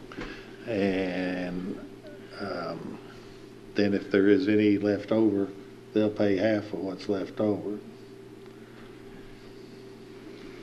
So that's where we are. So we need to decide if we're good with doing that. I think it leaves open the possibility that maybe we could get them to reimburse us down the road. Probably a slim possibility. But let me at this, and then you talk. The thing that it's not just that the county is going to have to pay for, and we think that our transit room tax, that's our money for convention center purposes, should come off of our account. We think that may cover the total bill, so that the city may not have to pay anything in at all, even though they've obligated themselves to doing that in the past. But the other outcome that's really bad, I think, is that we're going to exhaust our transient room tax on a roof, rather than having some residual transient room tax that we can consider improvements at the convention center. Consider designating. We can designate another building, perhaps Market House Theater, perhaps Columbia Theater, as a fine arts center, and we could put that $1 million that we're going to spend, that the city should throw in, but will not. We could put that $1 million potentially toward one of those, or like I say, just toward improvements to the convention or expo center. So that money's gone. The city is $1 million richer. The community is far poorer, in my mind, because of it. And so, I mean, before we go here this evening, I think we just need to decide, do we want to go ahead and do that, pay our money in first, probably pay for the entire roof project, exhaust that room tax, and maybe down the road somewhere, either the city reimburse us. I don't know why they would later if they won't participate now, and maybe later we will build this revenue back up again, and we can do something at the Columbia or the Market House, or boost up the convention or expo center. Judge, can I say something? Yeah. Just real quick, just while you're processing this. Mm-hmm. In the last year, we've had a $14 million economic impact in our area. We've had over 70,000 people come through the convention center. That was not happening 3 years ago. So we are filling hotels and restaurants on the weekend. We're having an impact, but we can't do it without a roof, and we can't do it without other capital improvements that are going to need to, that are going to come. So whatever decision you come up with, there is going to be an effect on what our impact can be. Yeah. So just keep that in your mind when you're making this decision. Yeah. Well, I hope you present that tomorrow night to the city, because, and I just. I was at their meeting, yes. I don't get it. I don't get the thought that they don't have to follow through with that obligation to pay half, and that we cover it fully. And the only reason I told them I'd see if we're willing to do that is because it's shored up right now. What was it, $7,000, the emergency? Is that what we paid, or what it cost? Do you know? What was it? For Atlas to go over there and Oh, do I'm the not sure. Do you know what it was? Well, he told us it was around 7,000. Yeah.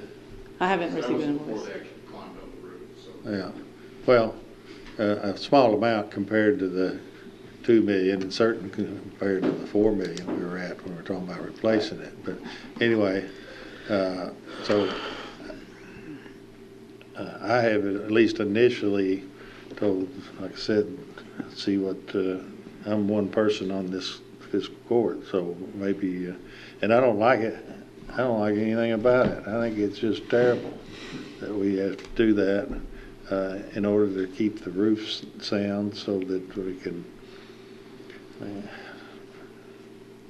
what else is there to say? We gotta fix the roof, and we've got nobody to partner with to do it. Well, I want to say thank you for dealing with it, Michelle, Yes, bringing it to our attention 2 years ago, and don't leave us. I realize that it's important to have a roof on a convention is. center to A sign would be good too, but also we'll start with the roof. Stick with us. And we don't want to put you in the squabble between us and the city on this. I appreciate that. It's not fair to you either. But let me speak to the squabble. You know, like you said, there's an agreement, we'll pay half. There's a statute that says here's how fiscal courts can be a partner with cities on topics like convention centers and fine arts centers. And this 2% escrow tax, while we renewed it a year ago, it actually has been building and been doing good things in our community for some time. And we're now to the point that we're going to be able to potentially look at doing something even more good, more better in our community. And instead, I think your frustration is, instead of being able to do that type of project sooner, we're going to have to back up and pay for our half of a roof and the city's half of a roof on this building. And that is frustrating. Who are the losers? And I think you've identified them. Because we aren't just stuck with just one fine arts center. It's a fine arts center in the central business district area. So losers on this deal are Columbia Theater, Market House, or Carson Center, or the next fine arts. Some progress for our town that's the losers on this situation. I'll say they're losers. They're certainly delayed and they're winning. We'll say that. But I understand. We've got to get a roof. I would ask the city leaders consider this, that if we do this, that, and I'm not saying they're going to have a restaurant tax or whether they're ever going to, but if they ever are able to impose a restaurant tax, and they choose to do so, that the first thing they should do with their restaurant tax is repay, not the county, but repay this escrow fund so that we can be in a position to make these losers on this event winners sooner. That would be my ask, is that throw that on the table. I don't know why they wouldn't agree to it. I mean, it's money they don't have now. I don't know why they wouldn't agree to do that, but that would make me feel better about doing it. I think they're going to have a million reasons. One even million. That's half of 2 million. You think they're not going, well, but we're talking about if they ever do, are enabled to do the restaurant tax. I mean, the amount of money that would generate for tourism, it would have to be toward tourism, would, frankly, they could pay this fund back within 5 months of those receipts, probably. So our hope would be that, although they would not continue to pay per our contract half of this roof, that they will, when they don't have to give us anything, come forward and give us that money. Throw the clause in there that says, all right, we're going to cover your side of this. But if you ever get this opportunity, you're going to pay the side we're covering back with those funds. Well, I just,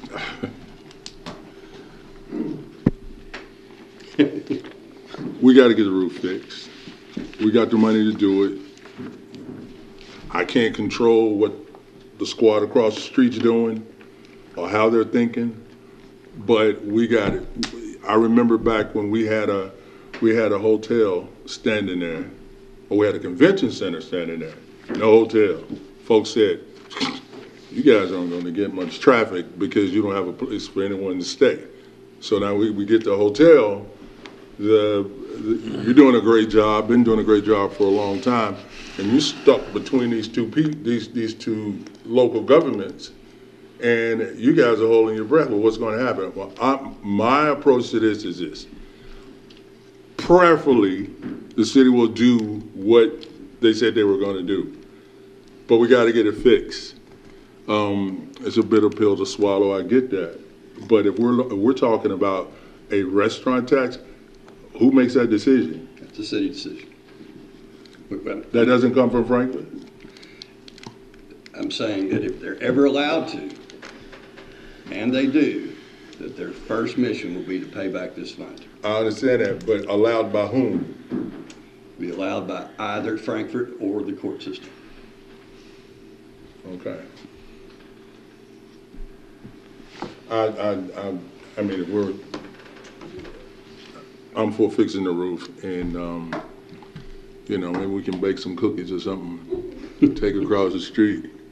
But I'll make cookies. I make pie. Snickerdoodles, please. No, it is frustrating. I get it. Yeah, Bill? I want to, we have a disagreement on the intent of the escrow account. And I appreciate your position, Judge, and the information you provided us. I understand where you're coming from, and I appreciate that. And I think we really need to discuss that on future projects after this one, of how the transient room tax escrow fund is used.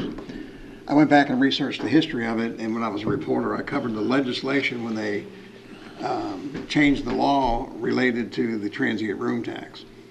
In 1975, the legislature approved the 2% escrow only for cities of for counties that had a city the first class. So that was only Jefferson County. In 2000, when they were getting ready to renovate and expand the the Julian Carroll Convention Center, and to build the Performing Arts Center, a delegation from Paducah led the effort to change the law to add counties that had a second-class city in it so that Paducah would qualify. And the intent at that time was to use, and for that project was to use all of the escrow fund money of the 2%, that was the first money in. That was the intent in 2000. Mayor Bill Paxton kind of led the effort and led the lobbying effort in Frankfurt and gave testimony in Frankfurt and helped to pass that legislation to allow counties that have a second-class city, which would be McCracken County, to collect that transient room tax. And the bill said that the money was to be paid in first. No, the bill didn't say that. How do you know what the intent was? I remember at the time, and I've got news stories here, and I don't want to redebate that. Let me finish if I could. And again, I respect your opinion and that, but the intent at that time was to use the transient room tax escrow fund to pay for construction, expansion, and renovation of convention facilities and performing arts facilities. That was the intention back then, and it can change. And it did. The county did collect it. It didn't say it was the county's share of any agreement. I think there was an interlocal agreement at the time when they did those two projects that the first money in was the transient room tax money, and then any shortfall would be paid equally by the city, the county, and the Visitors Bureau.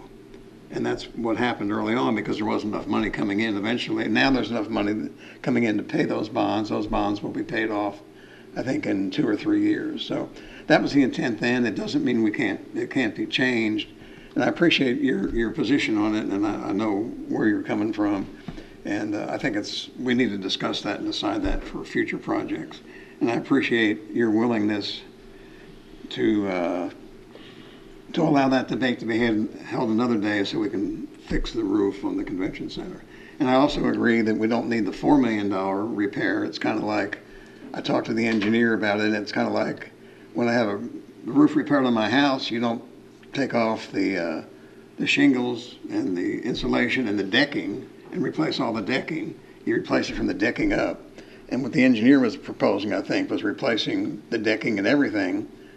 And that doesn't need to be done, and that would be a waste of money. So I agree with the $2 million project, and I think we can debate another time of whether or not that is county money, and trying to work something out with the city to make that work. I appreciate your willingness, Judge. I know you felt very strong about it, and I appreciate and understand your position on it. But I appreciate your willingness to propose.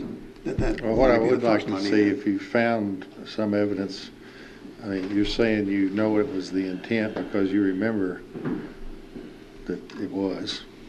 If it's the intent, where I come from is 23 years of interpreting statutes as a judge, circuit, and district, and a graduate of law school. And if there's nothing in the statute, nothing in the legislative history, I'd be even interested if any of these articles you say that the purpose of this money is first in, that it's not. Of course, this is the old. This is a new statute that we're talking about now that creates this transient room tax that we're talking about here. But you know, if there's something in those where somebody agrees that that's the intent, it's supposed to. I think what we'll find is that it doesn't address when the money goes in, because I didn't see it anywhere. I'm pretty good at researching that stuff, and I don't see it.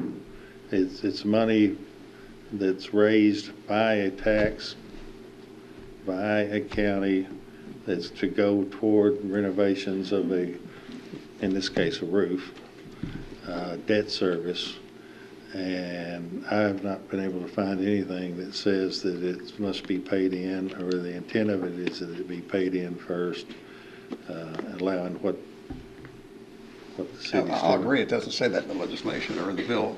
This is the bill that was passed in 2000 to add Paducah to it, and I'll agree. It does not say that specifically. But again, there was the debate. Does it imply it? Does it imply it? I don't think the law implies. Well, I mean, it depends how you interpret it. But I don't want to debate that again. But well, that's exactly what we got to do. That's exactly what the debate is. Well, I think it's resolved for the roof issue, and then because we're caving, and we're putting the money in because the city won't pay in half of it. Then we'll do what we're supposed to do.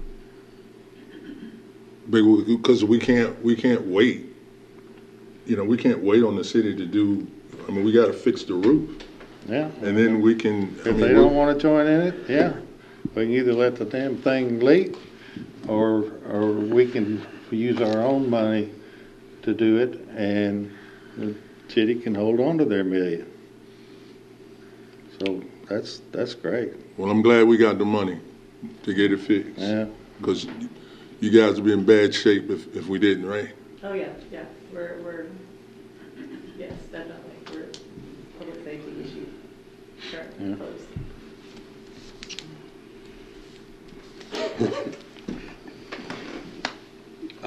just can't help but say, well, wouldn't that airport $6 million if we just let the governor have it, wouldn't that come in handy now? I haven't said it in 6 or 7 months. I digress. Anything else on the, so what do you think? You want to, I mean, I don't know that, I mean, we're not going to, there's no order to enter or anything. I guess, do we need to take a formal vote, I guess, to enter into an interlocal agreement where we cover the entire cost of the roof and the city pays nothing? That won't actually be the language, but it'll be that we'll put our transient room tax in first.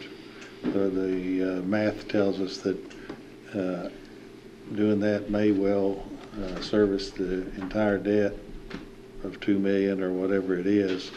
And so the convention center that sits right down here in the city, we will pay the entire bill for fixing that, and because we got the money and we're good guys. We're good, damn, we're good guys. Yep. Thank you. We're the big fans. No problem. Well, I'd at least like to hear whether they said no to my idea. I won't make it a condition of my vote. Okay. Sounds like y'all got 3 votes anyway, but I'd at least like to either hear the yes or the hell no when we get there. So I don't know the answer. Do we need to? Do we think we need to take a vote on this formally, or are we needing to go back to the? I mean, I guess we've said what we're willing to do. We're willing to cover it if the city won't. I don't see them coming forward down the road saying that. You know. Well, they certainly won't now, but they weren't going to before either. Yeah. Yeah. But I think we're serving notice on the future that at least the present membership of this board seems to lean toward that we're willing to partner, either do projects for Convention Center and Fine Arts. We want our partner to be a partner. And yeah. This ain't their money. And if they don't, we'll take care of their part. That's strong. That's strong. That's good, strong negotiations there. That's what I got out of being a certified mediator. I got it. All right. So we're at least 3 in agreement. That's what we agreed to. It's first in, then 50-50 split if it doesn't cover it, right? Yeah. That's, yeah. Okay. Thank you, Judge. Hey. I'm good with it. All right. What else? We still got a whole bunch of. Yeah. All right. Court orders. 5A. It is ordered that the McCracken County Fiscal Court join with the City of Paducah in pursuit of the annual Household Hazardous Waste Grant through the Kentucky Division of Waste Management for the annual Spring Clean Day 2024. So move. Second. All in favor, aye. Aye. Opposed, no. That carries. It is ordered that a bid opening was held at 10 a.m. on March 16, 2023 at the Judge Executive's office for 2 metal roof replacements at the Emergency Management Complex. Bids were received from Maxwell Construction and Atlas Roof Contractors. So move. Second. Any discussion? All in favor, aye. Aye. Opposed, no. That carries. It is ordered that the bid of Atlas Roofing Contractors for the 2 metal roof replacements at the Emergency Management Complex was the best evaluated and is accepted. Said bid is in the amount of $115,155. So move. Second. Any discussion? All in favor, aye. Aye. Opposed, no. That carries. It is ordered that a bid opening for specified equipment and/or services for a 2023 Dodge Durango was held on March 16, 2023 at 2 p.m. in the McCracken County Sheriff's Office. One response was received from Rapid Response for $14,000 and will be taken under advisement. So moved. Second. Discussion? All in favor, aye. Aye. Opposed, no. That carries. It is ordered that a bid opening for 2023 Dodge Durango was held on March 16th, 2023 at 2:00 p.m. in the McCracken County Sheriff's Office. 2 responses were received. 1 bid was received from Linwood for $39,698, and 1 bid was received from Don Franklin Auto for $39,698. Both bids will be taken under advisement. So moved. Second. Any discussion? I don't know if I've ever seen a bid come down the exact same, not a penny difference. But anyway, all in favor, aye. Aye. Opposed, no. That carries. It is ordered that the judge executive may enter into a contract with WK Correct Dent PSC for dental services to inmates of the jail. So moved. Second. Any discussion? All in favor, aye. Aye. Opposed, no. That carries. It is ordered that the judge executive may enter into a contract with the McCracken County School District for use of district properties for voting during elections. So moved. Second. Any discussion? All in favor, aye. Aye. Opposed, no. That carries. H. It is ordered to pay the invoices listed below to Barkley Regional Airport Authority for new terminal expenses in the amount of $224,665.23. This amount is 1/2 of the total invoices of $449,330.46 and is pursuant to the interlocal cooperation agreement dated August 28, 2021 between City of Paducah, Kentucky, the County of McCracken County, Kentucky, and the Barkley Regional Airport Authority. Amended invoice MCFC 02243 dated 2/24/2023, $24,307.45. Invoice MCFC 02242 dated 2/24/2023, $15,000. Invoice MCFC 031323 dated 3/13/2023, $155,157.98. Invoice MCFC 031523 dated 3/15/2023, $15,354.01. Invoice MCFC 032123 dated 3/21/2023, $3,505.07. Invoice MCFC 032123B dated 3/21/2023, $1,620.22. Invoice MCFC 032123C dated 3/21/23, $9,720.50. So moved. Second. All in favor, aye. Aye. Opposed, no. That carries. Let's see, ordinance. We've got a second reading on 2 ordinances tonight. It is hereby ordered that pursuant to KRS Chapter 67, the second reading and adoption of ordinance number 2023-05 shall be conducted in summary format as follows. Commonwealth of Kentucky, McCracken County Fiscal Court, ordinance number 2023-05, an ordinance amending the McCracken County subdivision regulations as set forth in McCracken County ordinance number 2017-07 as amended by enacting an amendment to the section pertaining to fee schedules and deleting appendices B and C. Summary: the action effectuated in the present ordinance is authorized and required by Kentucky Revised Statutes, Chapter 100, and operates to amend the McCracken County subdivision regulations by making amendments to Section 190.081 fee schedules, deleting appendices B and C, and amending appendix references in Sections 190.065 and 190.066. Certification: it is hereby certified by the McCracken County Fiscal Court that the present summary represents an accurate official statement of the main points of and contents of ordinance number 2023-05. Public inspection: ordinance number 2023-05 shall be available for public inspection in its whole and complete form in the McCracken County Judge Executive's office during ordinary business hours. So moved. Second. Discussion? All in favor, aye. Aye. Opposed, no. That carries. B. It is hereby ordered that pursuant to KRS Chapter 67, the second reading and adoption of ordinance number 2023-06 shall be conducted in summary format as follows. Commonwealth of Kentucky, McCracken County Fiscal Court, ordinance number 2023-06. An ordinance amending the McCracken County zoning regulations as set forth in McCracken County ordinance number 2019-08 as amended by enacting a fee schedule.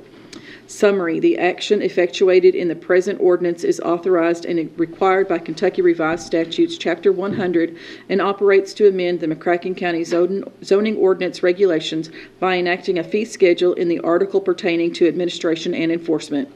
Certification: it is hereby certified by the McCracken County Fiscal Court that the present summary represents an accurate official statement of the main points of and contents of ordinance number 2023-06. Public inspection. Ordinance number 2023-06 shall be available for public inspection in its whole and complete form in the McCracken County Judge Executive's office during ordinary business hours. So moved. Second. All in favor, aye. Aye. Opposed, no. That carries. I guess maybe we need to backtrack here. That's all we got on the agenda, isn't it? Are we? Yeah, that's it. I see now that it appears that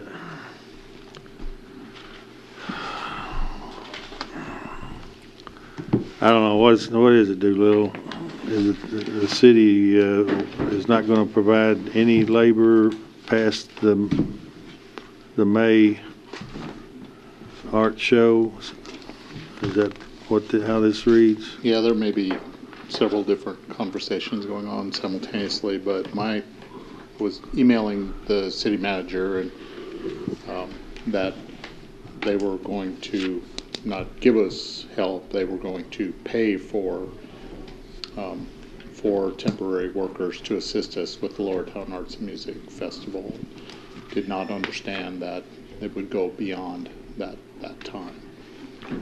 Is this the UNESCO city? Furthermore, I don't know how we hire for one day. Well, I know I'm reading Darren Jordan's message to you. Says the city will pay for the cost of 4 temporary laborers to assist with the stage erection for this year's LTAF. That's the music festival. Lowertown Arts Festival. In addition to the liability concerns and why we stopped the practice in 2022, we are short-staffed.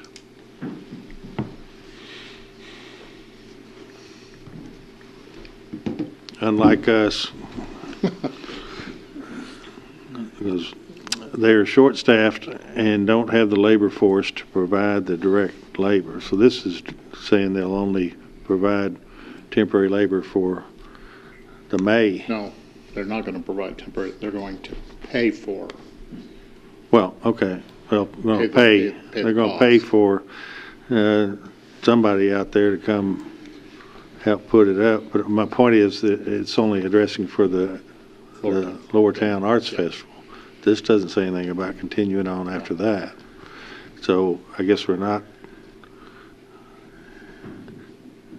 I don't know where we are. I don't know where we are really. I don't know if they're going to continue. But anyway, we kind of need some skilled labor.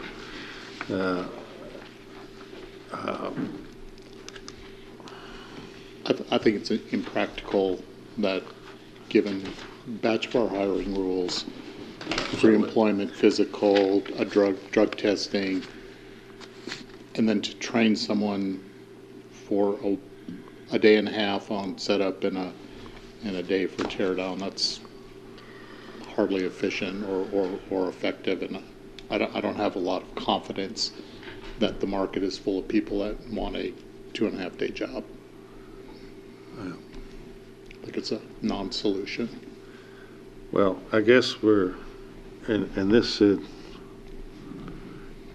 that applies only to even, they're going to pay for the cost of 4 temporary laborers. That's the people you're talking about. Find somebody out here somewhere that'll come help put the thing up.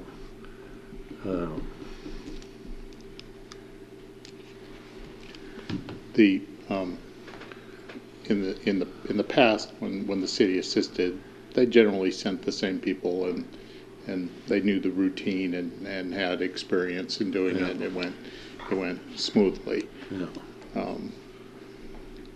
Because we're gonna put our entire, the whole Parks Department of the McCracken County, Tony and Troy. Both of them. But we'll be fine. We'll be fine. Well, that gets us possibly, if we have to just put the thing up for the May, I guess we can do that. The lady from August 8th is going to call tonight or tomorrow, want to know about it. I'll just tell her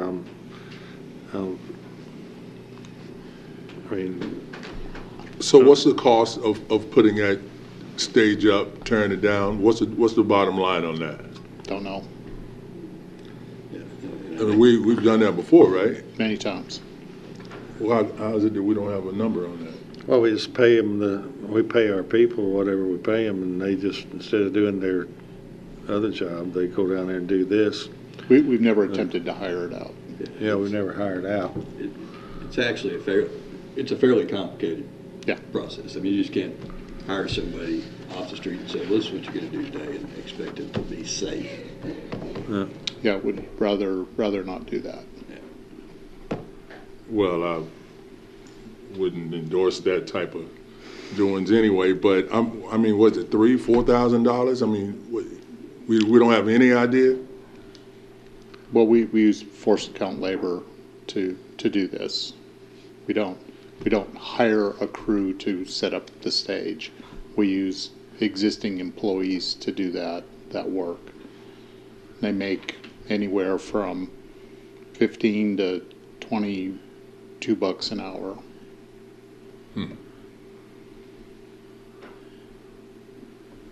And so, if we want to do it again, you may not have detected, but I'm a bit heated. A bit heated over the roof thing. Now we're talking about us hiring labor or providing all the labor on into the future for putting up our county stage in the city for city events with no help from the city, because they're concerned about liability and they're short-staffed.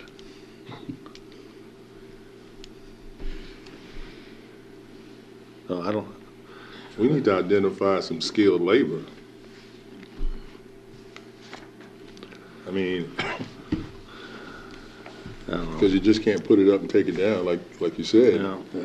I still haven't heard this topic discussed at a city commission meeting. Has it been?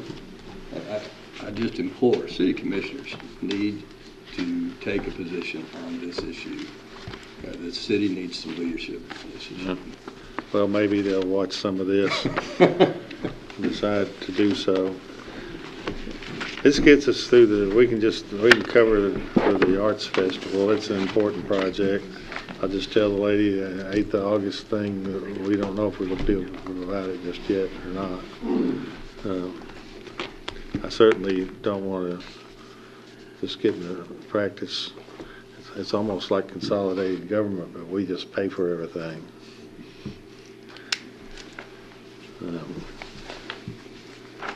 Is there a motion to adjourn? I'll make that motion. Second? Second.